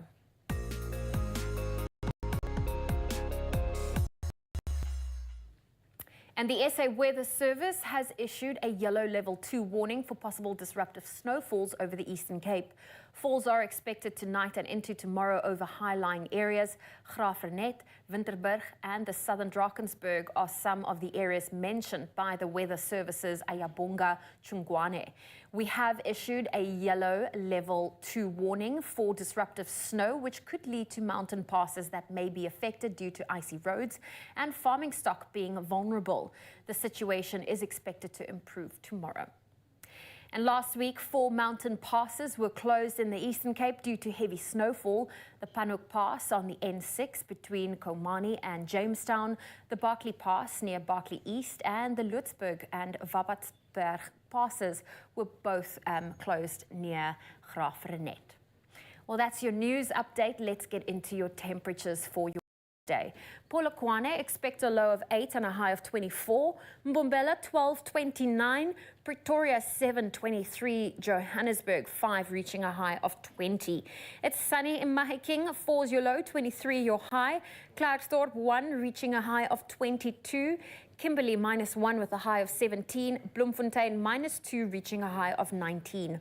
Richards Bay 12.22, Pietermaritzburg 6.18, Durban rainy, your low is 12, your high 20, Mthatha 1 with a high of 16 for today, East London windy with a low of 7, a high of 16, Cradock 0 reaching a high of 12, some rain can be expected in Gqeberha with a low of 7, a high of 13, George 5.11, Cape Town 8.13, Worcester 1 reaching a high of 10 with some rain.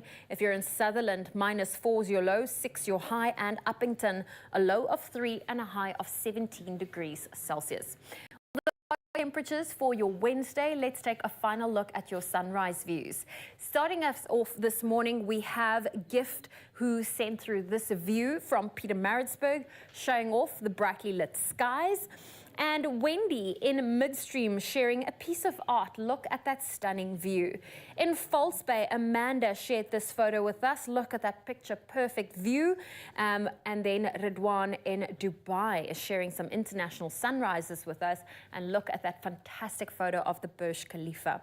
Well, if you have any other photos to share with us, sunrise, whether they are local, international photos or videos, we love seeing them. So please continue to share those with us. Our number is 063 408 8863. Thank you very much, Zoe. We're going to take a very quick break. Stay right where you are. Listen, there's no secret. We love our Jacobs coffee here on our Feel Good Breakfast Show. After the break, though, we explore some other types of coffees. We are tasting coffee from all over the world. Join us for a bit of a taste sensation around coffee. And then we jump into the third round of the Culinary Hotline with Chef Clem and Carl Wasty. And we continue putting that focus on the gourmet burri. Stick around. Lots more to come on your Feel Good Breakfast Show. We'll be back.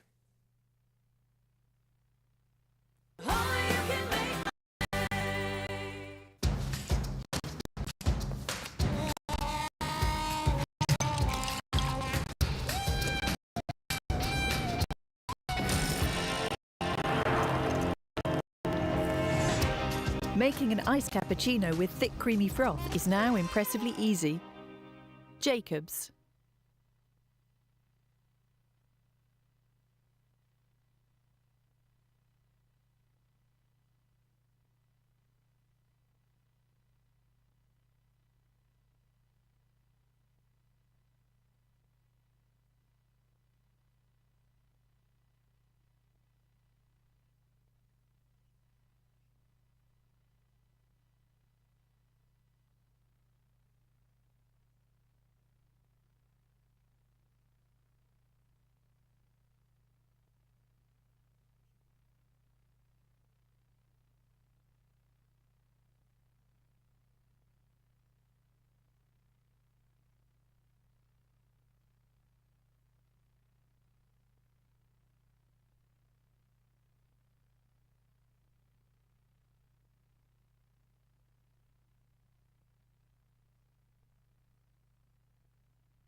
It's my Feel Good Show.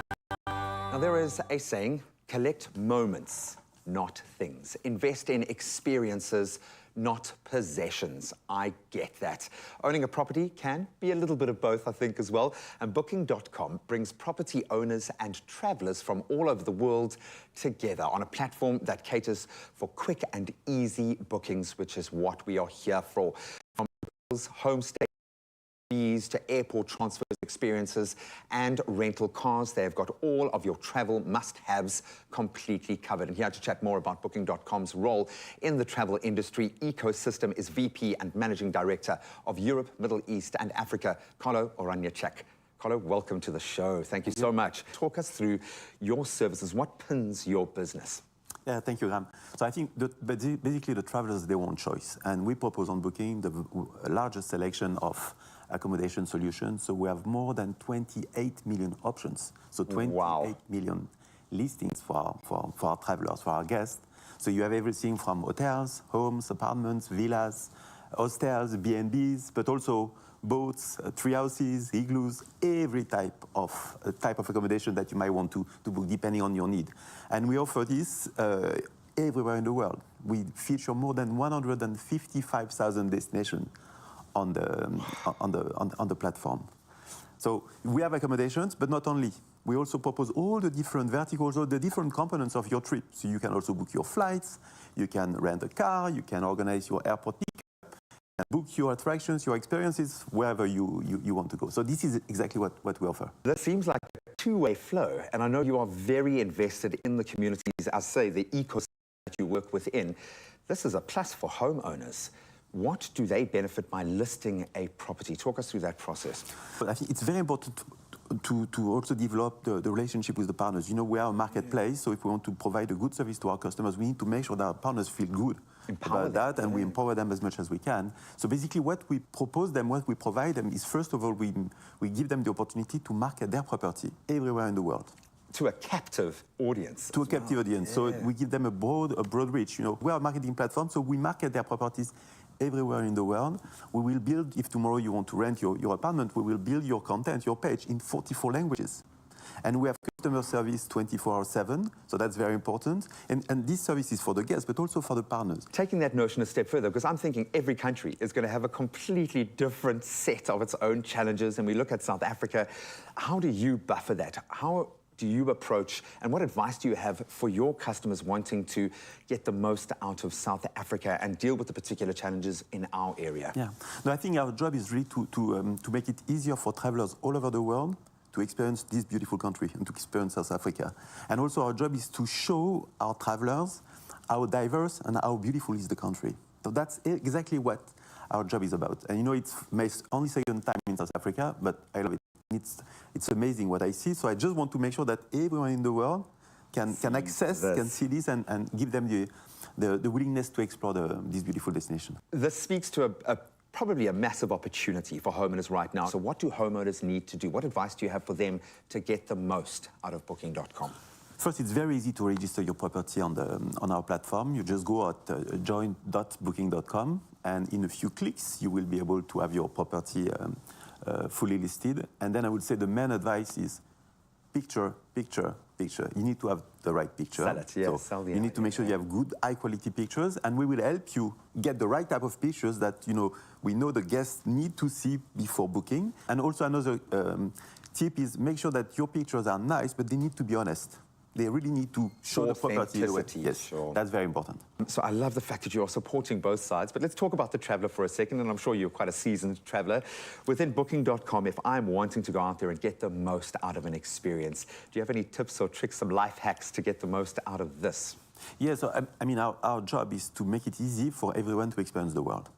So by doing that, we propose the widest selection of properties, but also all the key components. So you can, on Booking, book your flights, organize your car pickup, rent a car, book your attraction. So that all these elements that we will provide to make it easy for you to experience a trip and to have a real smoothless experience. We need to make it easy for you to book and to travel. So that's the key element. Then the advice is that we have a number of filters. So basically explore, have fun, discover. We have many properties that also propose, free cancellation booking. So that matters, especially in today's situation where there is still some volatility. So you can find this type of policy or bookings on our platform. Thank you so much. I love the fact that there is a company representing this global village, that we all want to be connected to people, to places, but it's those moments, those unforgettable moments that you are creating for people, and that's what inspires us. Thank you so much. You're going to have to come back to South Africa once a month, I think, just to give us an update. We'll do. Oh, Carla, absolutely inspired to get out there and explore. And I think St. Augustine said it best. The world is a book, and those who do not travel read only one page. And whether you're loading your property for holiday makers to enjoy or are a traveler planning your next unforgettable adventure, start at Booking.com, because they do everything and do good while you are traveling. And there's really something for absolutely everyone, as we've heard. Thanks, G-Man. Well, this morning, you know how much we love our coffee on your Feel Good Breakfast Show, so we've decided we're going to be exploring the world via coffee. Now, we know that millions of people around the world start their day with a cup of coffee, but depending on where you are from, all over the world, yours might look very different and even taste different to the Jacobs that we know and love here on your Feel Good Breakfast Show and at home. So we are about to taste, when I say we, Wasty and Ewan, they're about to taste 3 of the most interesting coffee traditions from around the world. Gentlemen, are you ready for this culinary extravaganza? I am, but why did she just exclude herself from this? From this? Because there's only 2 cups and, you know, we don't share since COVID. like Oh, wow. This is set up. Okay, cool. So what are we tasting? So, gentlemen, the 2 coffees in front of Ewan is the Kaiser Merlang. So excuse the pronunciation, but it's from Austria. It's made with strong black coffee and then mixing an egg yolk and honey. Just like that, an egg Just yolk. like an egg yolk. Yeah, you guys are half buffins. Well, yeah, for the egg white. Egg white is the protein. Not the egg yolk. So wait, now you're getting the egg yolk. Ooh, it smells egg yolk. Does it smell? Let me smell. Smells eggy. Let me smell. Just smell. Can you smell the egg? Ooh, yeah. Wow, that's how you start the tasting. No, I don't like the smell of egg. If I told you there was egg in there, would you have tasted it? Oh, of course. I can taste it. Of course. I can definitely taste it. Because I actually think I got a bit of the scramble. No, but it's not, okay, it's not that bad. I just think that the egg adds a different type of body to it in a way. So, but it is on the nose, it's a the egg. fuller, deeper, It adds a fattiness to it. eggier, fattier. Yeah, I wouldn't say this would be my favorite, but then again, if I am in Austria, I will most certainly try. They probably make it different too, you know. We're just taking the literal interpretation of it. You and I feel like you hardly tasted that. No, I don't. Give it a gulp. Yeah, Carl. No, I did. I had a large gulp. If you thought that was bizarre, let's move over to our next coffee, which is in front of Wasty. Yes. This is the Koffieost, which is from Finland. All right. Now, Koffieost is black coffee with chunks of cheese placed at the bottom of the coffee, and it is said to resemble the tiramisu. Traditionally, Finnish bread cheese is made from reindeer milk and is added to soak up the coffee. But as an alternative, we've used some halloumi, and it is the same squeaky texture that you can expect. So, About to say, where did we find a reindeer? no, this is as close to So what are Finnish the coffee you'll spoons get. for? I think it's for you to just stir the cheese, or maybe have some cheese infused. Oh, look at that. Oh. We actually have cheese. I don't know why in our- Jacobs doesn't get onto this version. You know what I mean? All new Jacobs. now, I'm so now glad I'm peanut butter hosting and this. coffee is definitely not strange. So do you get some tiramisu from it? Do I have to bite the halloumi as well? No, you don't. You don't eat your etiquette. Well, it is squeaky. It tastes so good. Oh, we don't even have serviettes for you to like. The flavor, the texture is great. The halloumi has absorbed the coffee well. It's a bit, it's But rich. Coffee and cheese. What do you think? I do think, though, if you're in Finland, obviously it's super cold.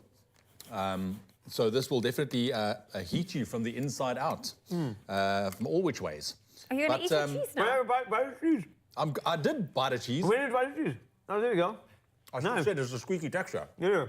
Yummy. Yeah. It's really delicious. I mean, you should taste it. Okay, well, we've gone from Austria to Finland. Why don't we move over to Italy? Now, next is the Espresso Romano, and it is from Italy. This is made with a single shot of espresso and served with a fresh peel of lemon on the rim of the cup. So this should be refreshing. Gentlemen, I'll pass this coffee along to you. Okay, I'll be very honest with you. I still have halloumi. Oh, we should have done that one last. But I think this one will be more refreshing. Okay, let's go in. That's the lemon peel. Yep. This tastes like very healthy. Like almost like a pre-workout drink. You know what I mean? Like something that's going to give you a kick to it kick as well. and cleanse at the freshness. same time. This is very nice. This is great. I think out of all three, this is probably the best one. Yeah, this is the best one. See, we saved This the is best good. for last. Also, hold on. It's now pairing well with the halloumi. Just what I have in my mouth. That's actually quite lovely. And the egg yolk we had earlier. Oh, listen. All comes together in We the have end. breakfast and this coffee. You had breakfast and coffee. Listen, so incredible. But here is the question. What do you think is the ultimate South African way of enjoying a cup of coffee? I mean, I personally love a little bit of sugar and some milk in my coffee. I think a lot of other people would, you know, have their differences You know and what? preferences. What do you think? For me, it's very easy. It's simple. I call it a comp coffee. Yeah. It's simply black coffee, a little bit of sugar, and a marshmallow on top. Oh, Done. marshmallow. Done. Yes. Then it melts. It creates it all. Yeah. I was thinking like a coffee, right? But then we take a piece of boerewors and we put it in there to get all the aromatics. You really want to go South African. I would go proper South That African. is full on South Africa. Now, I know that we love our Jacobs instant freeze-dried coffee, and we also love dipping an Oma rusk in our coffees, which is so unique. Some people love powder milk. You're one of them, powder milk, get that creaminess going. But this is obviously, I think that's the beauty of the way you enjoy your coffee. There's so many ways to enjoy it, and there really is a whole world of coffee out there waiting to be explored. Now, if the egg yolk or the cheese combo doesn't quite work out for you, then just stick to your favorite Jacobs and let us know online what your favorite way is to enjoy your coffee. And if you have any unusual or interesting combinations, we would love to hear from you. Share those with us online, and who knows, we might get these two to taste again. Getting your protein in there today. So I was supposed to take another. 3, 2, 1, go. A small little coffee halloumi bite. Oh. Here's the coffee magicians.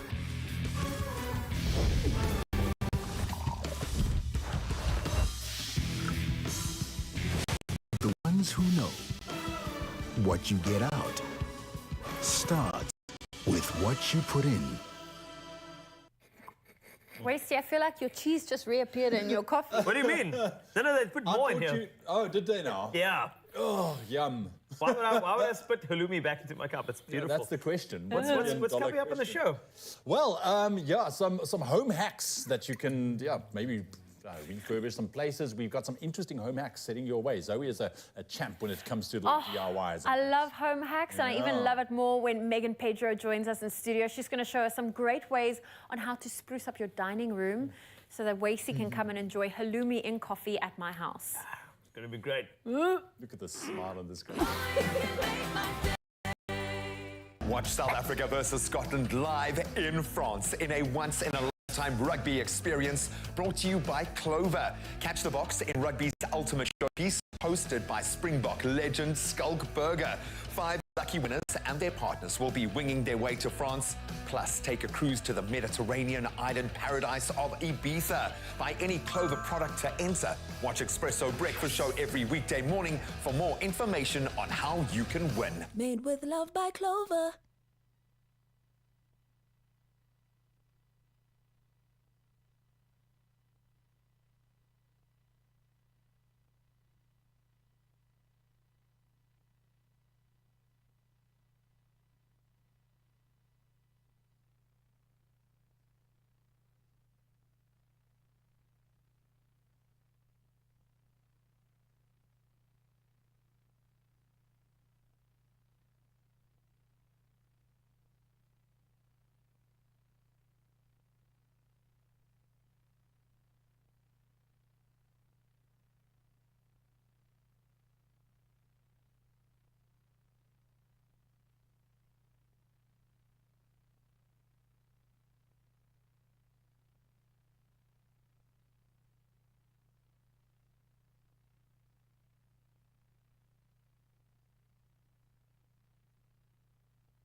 It's my feel good.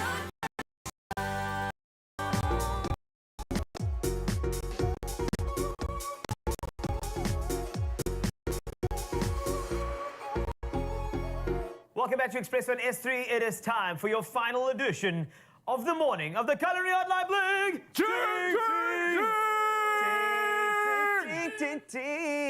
Thank you. Right, so we have been putting together the most delicious recipes for a gourmet spin on a boerewors roll. Something simple, but we've been giving it a little twist with Chef Clem. But there is something more epic on the horizon.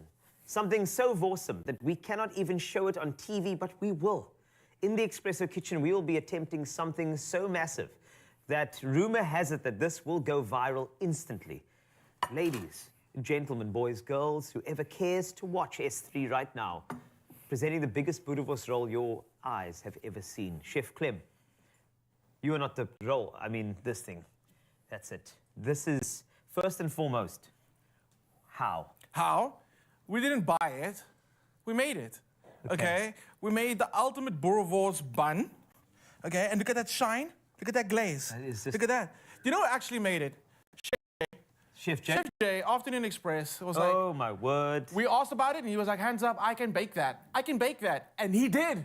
And he did. This is unbelievable, actually, eh? And honestly, I need more understanding as to how they made it. That's the thing.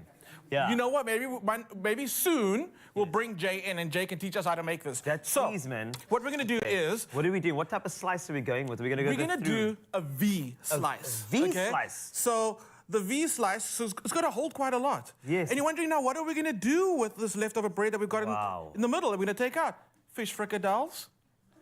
We are going to make... I'm going to dip that into some soup. You can dip it, you can dunk it. We're going to actually turn it into fish fricadelles. We're not going to waste the bread. What's also amazing is if you freeze this, you can make the most epic breadcrumbs with garlic and butter. Bread pudding. Hey? Bread pudding. Oh. Okay, cool. Now, my tip about the garlic butter, if you can give it a good brush. I am all over this. Or you could just do normal butter and give it like a normal, with the knife, get it on there. But again, the garlic butter adds flavor at the same time. And just because it's melted, it's a lot easier to actually handle. Can you handle this? Yes. Yes, yes, yes. Amazing. How many people do you think this would feed?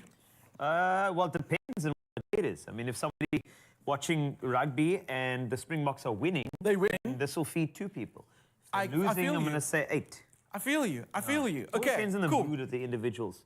Now that you've got your beautiful bun lacquered, soaking in garlic butter, very well done, by the way, you're going to take your sausage, stretch it out, get it on an oven tray, and what you end up with is this. Shall I bring it over? Please do. Please do. Don't forget to bend with the knees. Okay, cool. So now, very simple. I will hold it, and all you got to do is transfer to the bun. Okay. Let's do this. Back to your comment earlier, we are professionals. Right, we are. Okay. But it doesn't stop there. No, it doesn't. Why are we doing another one? We are doing another one. We're doing another one. Yes. There we go. Dun, dun, dun, dun. Oh, my word. There it is. Sorry. What's better than 1 piece of horse? 2 pieces of horse. Okay, where am I going to go with this? Let's go over here. I don't know, but put it back into its little bed. Yes. Look at that. You know what we should have done if we were smarter about this? We should have done a layer of seasoning at the bottom. However, it's fine. That's okay. So let's talk about, we're going to go with our monkey gland sauce. You can spoon that on. I've got some onions that have been, you don't have to over caramelize these onions. Just keep it nice and soft. And as soon as it goes golden brown or like slightly brown, you're good. Okay. Yes, yes, yes, yes. And I would serve extra monkey gland sauce on the side. Why are people giggling in the background? Hey, yeah, because I'm an artist and they can't handle my artistic technique. That's why. Handle kitchen crew, you can't handle my technique. Okay, you can only dream. Onions. I will have classes. My technique. There we go. Onions. So much onions. This is just that it's gonna make your granny cry. You put the onions on, okay? But this is the thing about onions, man. It's just like there's something about the caramelization of onions that brings about a sweetness that only a braai can actually bring into your life. If you're having problems at home, right, an onion like this, it sweetens, it caramelizes life. It does. And now you're adding jalapenos that are pickled. There we go. And that acidity, that little bit of heat. You know what you could also do? You could totally do a bit of a smorgasbord. You could do anything. You could do a smorgasbord of meat. You could literally do a bit of dania on the one side, a bit of lamb on the other side, and a bit of the grabo in the middle. Why not? I Absolutely. think this is how you entertain guests, right? And I want people to walk in and say, like, they need to be impressed with this. They need to be surprised. We have to give them that. Let's surprise the nation. Let's surprise the nation. Okay, that's it. Yo,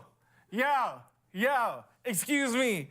Excuse me. Yes. Okay, right, let's pop this. You know what? So this over here, I just want to let you know, in life, sometimes you need to focus on quality.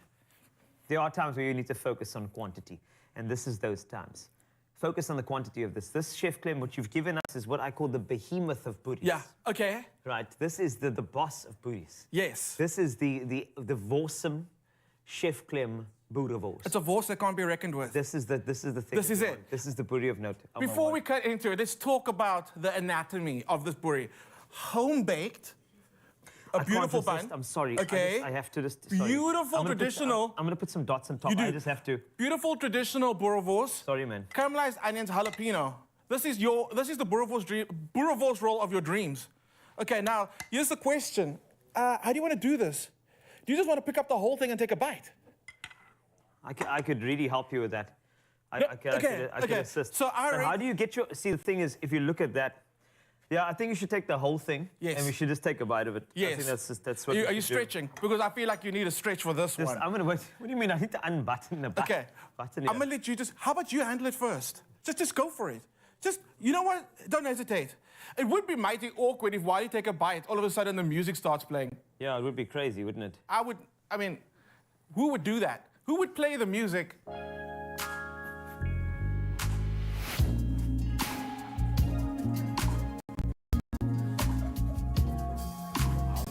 Yes, yes.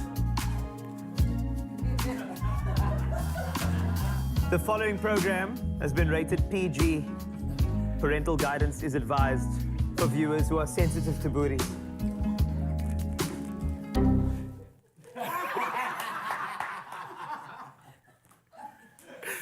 Woo!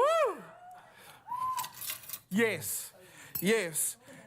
Let me help you out. Let me help you out. I'm gonna help you out. I'm gonna help you out. There's just something over here. Thank you. Okay. Perfect. All right. It's your turn. Wow. Okay. You take on the other end. Hold on. Hold on. There's one more thing I must do. With that end. Are you going to do that end? Oh, they say we're out of time. Nope. There's no... Okay, here we go. Why make it so saucy? Because you're a saucy guy. You gave me the big... Look there. Go, baby. I mean, Chef Clem. My wife's looking at me. She's here. I didn't even know your wife is here. She's concerned. Does she? She's concerned. Does she know about us?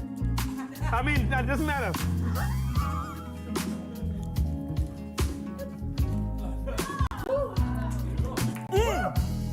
By the way, you got zero voice in that bite. There was just only roll. I would open my mouth, but...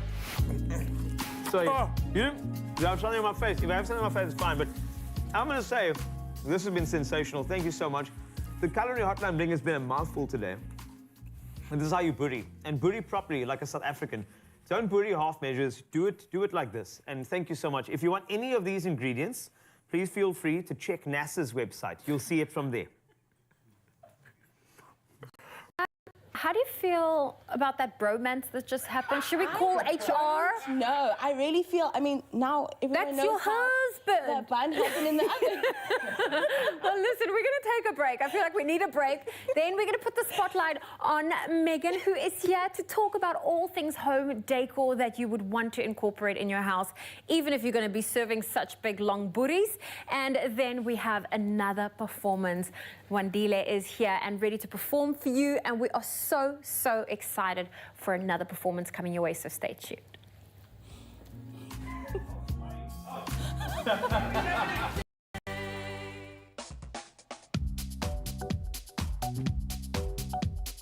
Baking is love made edible. You can bake your way to a weekly cash prize of 5,000 Rand with Golden Cloud over the next 4 weeks. Post a pic and recipe with your winter indulgence that you made with Golden Cloud and send it to our Expresso WhatsApp line or social media pages using that hashtag Golden Cloud Winter Treats. Plus, you stand a chance of winning the grand prize of a KitchenAid stand mixer if you post a pic of you and your family baking with Golden Cloud on our WhatsApp line or any of our social media pages using that all-important hashtag Golden Cloud Winter Treats. Don't forget to enter both separately from 12 July to 9 August, and T's and C's can be found on expressoshow.com.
Feel Good Breakfast Show. It's Expresso right here on S3. Now, whether you are setting up your first home or you have been maintaining your own space for years, everybody can benefit from a clever home hack. And yes, I'm doing that with a packet of chips in my hand because it's part of our home hacks that I want to show for you today. So I'm going to take you through 4 of my favorites. Wasty is here to be the perfect assistant. Thank you. Now, Wasty, when you eat chippies and you're done, how do you normally store your chips? And then don't you find they sometimes you go put in the cupboard on there, and then it's like that's. and you hope no one moves it, like and then that happens, and then the your problem. chips And become then stale. Very stale. Most of us have hangers in the house, you know, the ones that you can hang and clip your pants on. I don't know what to do with those sometimes. You know, like what do you do? So a great hack is actually some hangers allow you to slide these clips off, or you can simply break them off. So do you mind breaking our hanger for us? Oh my gosh, we have to break it. Yes. And then get the clip off for us. And there you have a hack. Well, obviously you'll get that off too, but... Yes, that's just a little deck. Okay, Wasty really... It's a decor thing. See, it's actually... And there you can seal There we your go. cheese. There we go. A nice little hack using a hanger. There we go. Hack number 1. Now, you know those mini Lazy Susans for your spices? Yes. They can be pricey, but why not make your own? So we have got 2 trays here, 2 baking trays. We can simply take some of the kids' marbles.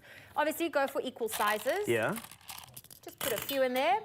Put your Lazy Susan on top. No ways. Place your spices. That is so cool. In the cupboard, and then, oh, there you have your homemade one. No, this is... sorry, this, I'm... Stop it, Zoe. How cool is that? Obviously, add more marbles if you want to, but then I think the kids will You've changed a notice. nation. You've... You know, and then it's just easier to get to your spices. Instead of having to... Yeah, how cool is that? Like, I thought I could never be more impressed with you, but, like, well done. Today, you beat that. There we sure. go. All right. There we go. What's next? What else can you do? Just do the other stuff. So, have you ever bought something and then the sticker, the price is on the bottom, and then you try and scratch it off, and then it leaves a residue? There were tips of using oil and use sunlight liquid. There and was then a lot. But some of these things, you really don't want to wet them. So a great little hack is simply to use the hairdryer on high heat and just blow on the sticker, apply that heat, and the sticker should come off quick and easy. Anytime now. This is so great. Talk amongst yourselves. We're back soon. Unless you want to stay there, it's fine as well. Okay. Is that enough? Peel it off. Let's see if it works, if Okay, it's go. warm enough. And then it just allows you to easily peel. It's supposed to allow you to just easily peel. Okay. The Look here, sticker don't off. drop the ball. The marble thing was really good, eh? Like, you got to be good. You have to, like, really peep it up now. Just don't... Just Now my nails are too long. Is it? Okay. Look at that. And then easily the sticker comes off. Okay, she's got it. She's back in the game. There we go. The sticker comes off. There we go. And there's Now that's- nothing worse when these sticky stickers impressive. are on your shoes and you try and get them off and then that sticky residue stays. Use a hairdryer. And then lastly, have you ever struggled to put the hook in a wall? Like I've tried, you know, putting these little bended hooks into the cupboard to hang belts or like little bags. This is obviously a tiny one, so it's great for keys. Now, if this is our wooden plank, we have a pilot hole. Oh, this is going to be so good. We had a pilot hole. This is going to be great. Okay, we can make a new one. It's like, ding, ding. Okay. We had a pilot hole. So, you know, normally you would then use the smallest drill bit to get it in. Okay, I think just use that as a... That's okay. Okay, cool. We're just going to show you how easy it is. So if you use 2 hooks, we've got one in our little handy line here, ready to be used. You can use this one and just squeeze it down really hard. No. Hold on. Let me hold that for you. So Thank you, hold it. Okay. Holding And it. then you're supposed to, you'll be able to... Okay, okay. So it's fine. I'll tell you what, this is what we'll do, all right? I didn't hear anything. Okay, now let me make a pilot hole for you. Okay, first let me make a... Just hit it in I'm gonna hard. make Okay, not everything's perfect. But then... Okay, go. And then you simply... Okay, I have to trust you now. Here we go. There we go, that's it. You almost had it. Go, go, go. Go, go, go. Okay, that's perfect. Is it the right way around? Hold on. Yes. Righty, tighty, You're removing it. lefty, Let's do it one more loosey. time. And then this is great. There we go. That's it. This is honestly, this could have been better than the marble one. But let's see. Here we go. It's happening. It's happening. Oh my word! This is the whole thing that. Okay, this is the one that failed us. No. But I know this does work though. I've seen this work on the hacking channels on YouTube. I've seen this one. Okay, we'll continue. Okay, we got 3 out of 4. I'll try. You. No, this will work. You continue. What else do you have there? No, this is it. Is that it? Let's end off on a high. need more marbles. Okay, that's fine. I'm going to keep on doing this. While we do this, I just want to say that it's great. Can I just, the marble thing, one more time for your... This is your pièce de résistance. Spin it, spin it. Spin it into what's going to be a great decoration with you into it. Look at that. And I'm spinning this. Let's go. You see, who needs to go and invest in a lazy Susan where you can make it with marbles? I mean, come on. That is fantastic. Thank you, Zoe. And I know that hook story in the draw, it does work. It actually does work when you just get it in there. So they're going to keep going. Anyways, right now, though, get ready to level up your dining game because that's what it's all about next. And our stylist and blogger, the wonderful Megan Pedro, she's here to take us through some of the latest tablescape trends that will elevate your dining experience at home so that we can feast in style because that's what we all want to do. Meg, how's it going? Going good. Lekker. Good. This looks fantastic. Now, thank you. I mean, I had to come up with something after the boerewors, after the marbles. You know, it's been a show. Yeah. It's been a show, that's for sure.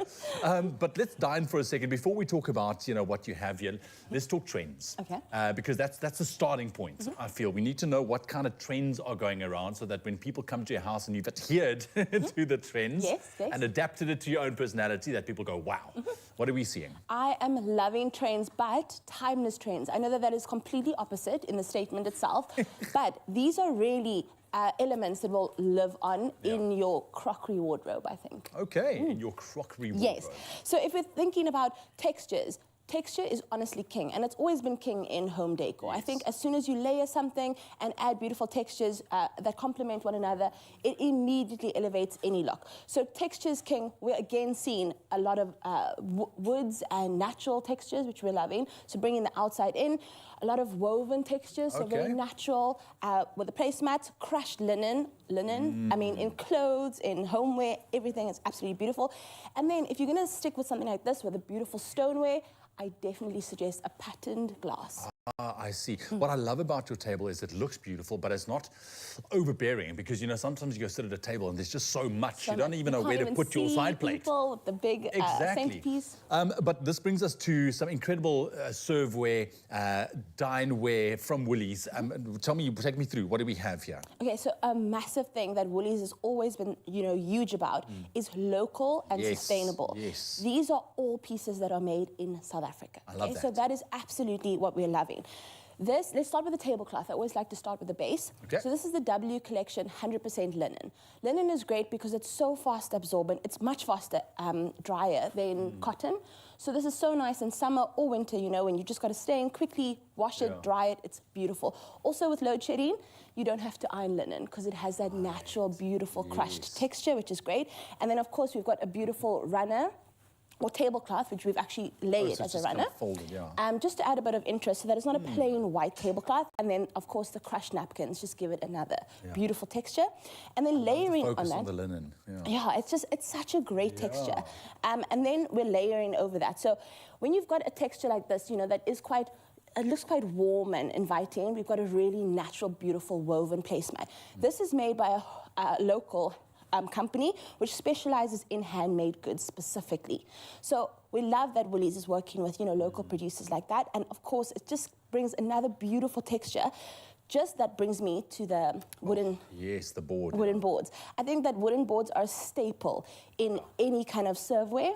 And they're multi-purpose. You can use them for so much. I mean, I love just a piece of steak on a wooden board as well. Fantastic. It's a great kind of sharing method as well. You know, you can sit between two of you, between your family, and it's just a great way to kind of bring it in. If you also look, if I removed this is quite a blue texture, quite a, you know, more deeper texture. But as soon as you bring this in, you bring in warmth immediately. Here we go. That is great for the eye, as well as with the fruit. It's such a great way. And what else do we have? So obviously our plates. Yes, our plates. This is the Dune Rim range, okay? So what is great about this, these are all handmade, okay? The whole range. Handmade, huh? Handmade. You can see that the outside is unglazed, which is so beautiful, and then the inside is glazed. Grip, you know? Yes. And the inside. These are also fired at a very high temperature, which means that they're super, super durable. So I'm gonna say you don't really need the kids to have their own separate range. I think that this is so great to have for everyone. And then if we move on to the glasses, so the glasses specifically, this is the recycled optical range, okay? Oh, wow. So this is also a local initiative. In Swaziland, the locals have actually been encouraged to collect local soft drink bottles that are recycled, and in exchange, sustainable building materials are then sponsored to the community through soccer teams, through schools. It's such a great way to do it. That's fantastic. Well, definitely a lot on offer to really bring out the most when it comes to your table setting. And I see you just finished off with what are these? Some that is actually lemons. Or no, that is the latest thing at Woolies, which you absolutely love it. It's the honey gold grapefruits. Oh, wow. Which has actually been a pregnancy craving, let me tell you. Really? I'm loving them. Yeah, and just with some greenery just to finish it off, I see. Some functional design. I always say, as soon as you're doing a serveware like this and you've got a small pinch bowl, maybe for salt or something, it's great to bring in some greenery, some fruit. I love that. You know what? Just take a screenshot of your phone, of your TV right now, or wherever you're watching on, and just recreate this, because this is winning. Thank you very much, Meg. Really appreciate that. This is lovely. I mean, local is always lekker, and set the scene, of course, for a sumptuous supper with Woolworths. You can do that, of course, with a Love Local tableware dinner and serveware. It is in-store, online, and on the app. That's where you can get it.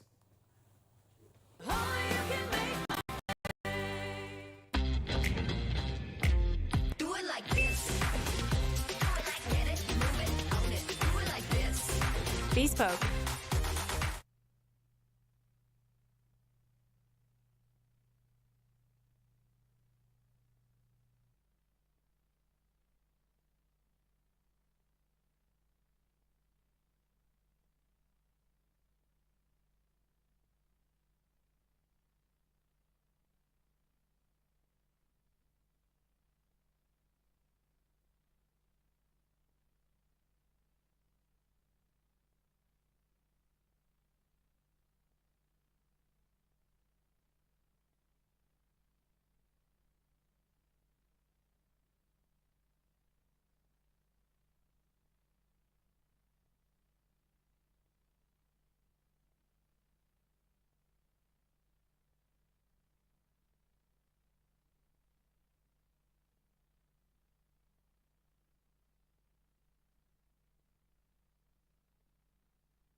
It's my feel good. Welcome back. It is your Feel Good Breakfast Show. It's Expresso right here on S3, and time's flying when you're having fun. We are here with our final performance. We have our incredible performer, Luandile, with us today. And you've got your EP being released in September. Now, September sounds far away, but if you think about it, we're close to the end of July. We're approaching August, and then boom, your EP is dropping. Yes. Are you looking forward to it? Is it done? Are you ready? I'm ready. Are you super ready? I'm excited about it. I'm super ready. Are there any artists you would love to collaborate with? For my EP, not yet. I just want to explore in my own ways, and yeah. Now, Luandile, you are about to perform your final song for us, and this one is Umama. Can you tell us a bit more about this song? Okay, Umama. I wrote this song just after my grandmother passed away. So it's dedicated to her. And I say that I miss her so much. Yeah, I need her. Yeah. Well, her legacy and her memories will certainly live on, not only in your mind, but now through your music as well. Well, the stage is yours. On your Feel Good Breakfast Show, we have Luandile, and here with a final performance of Umama. Thank you. Thank you.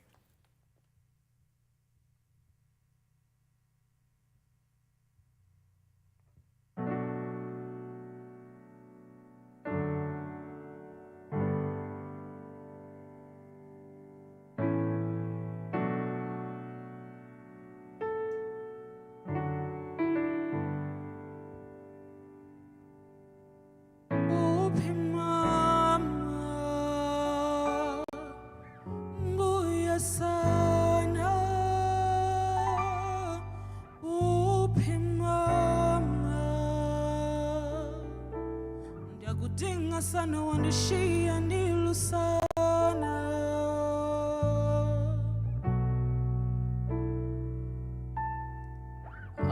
Akululanga mamulele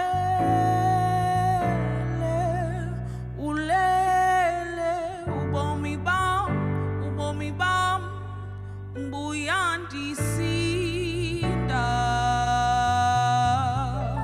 dincede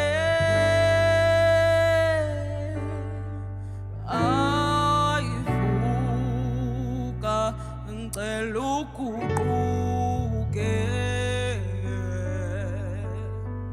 diyakhala abuvumi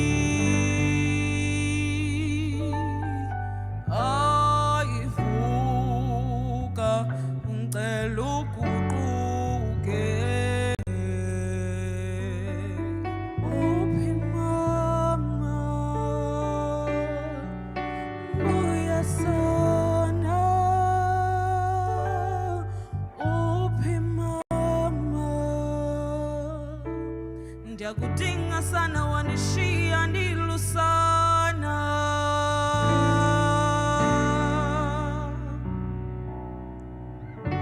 akululanga mamulele ulele ubomi bam buyandisinda dincede ndiyakhala ukuvumi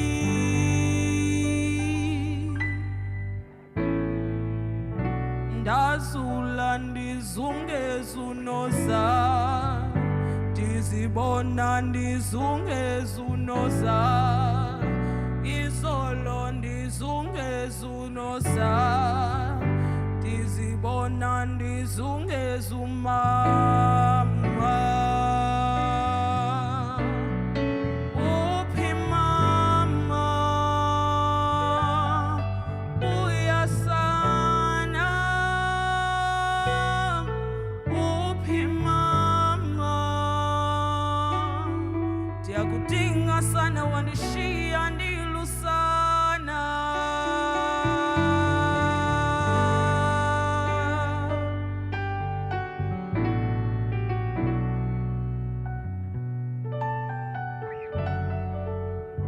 ndazula ndizungezunoza ndizibona ndizungezunoza izolo ndizungezunoza ndizibona ndizungezumama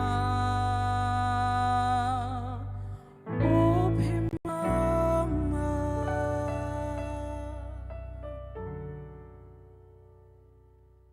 Another feel-good production.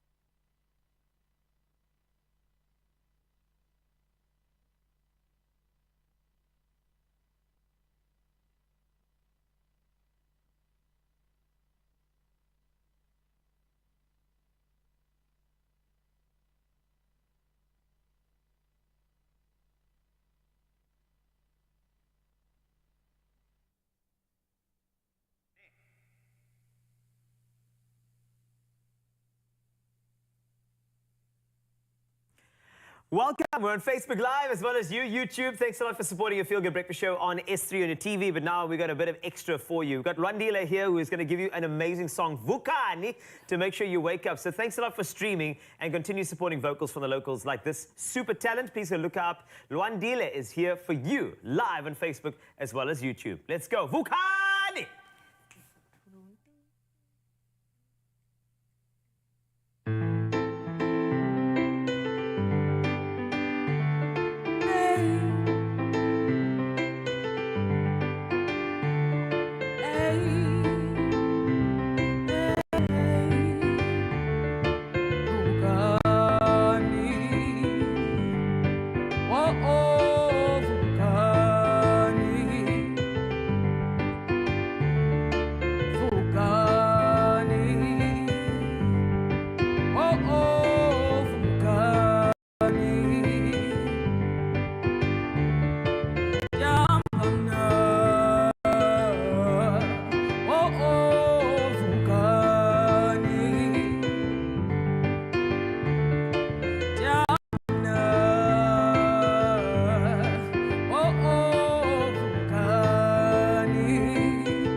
nabanda bavuyisana nam vukani tovuyisana nabanda bavuyisana nam vuyani nithi mandithini uyakhanya kumhlophe vuyani nithi mandithini kumhlophe kuyakhanya vuyani jamba mna vuyani iminendlele iminendlele iminendlele vuyani iminendlele iminendlele iminendlele vuyani nithi mandithini kumhlophe kuyakhanya vuyani vuyani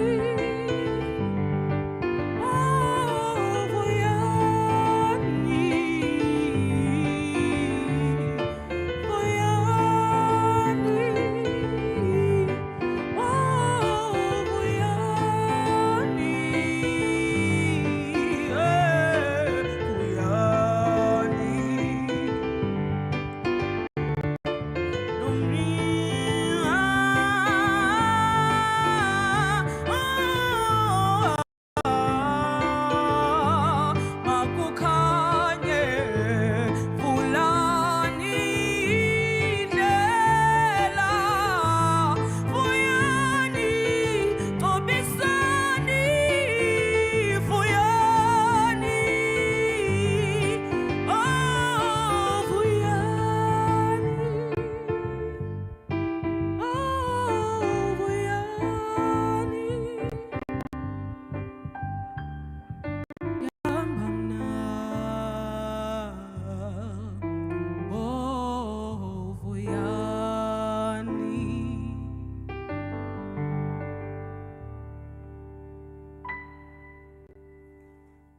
Oh my word.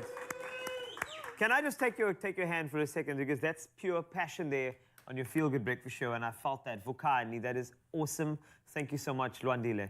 We love your talent, we love your spirit and your passion, and we feel that here on Facebook as well as YouTube. Thank you very, very much for being a part of the show this morning. Also to Tiana, what an amazing bassist, and Ludo on piano too. Incredible team here, so support Vocals from Locals as mentioned. And do join us again tomorrow on your Feel Good Breakfast Show for more action right here on S3.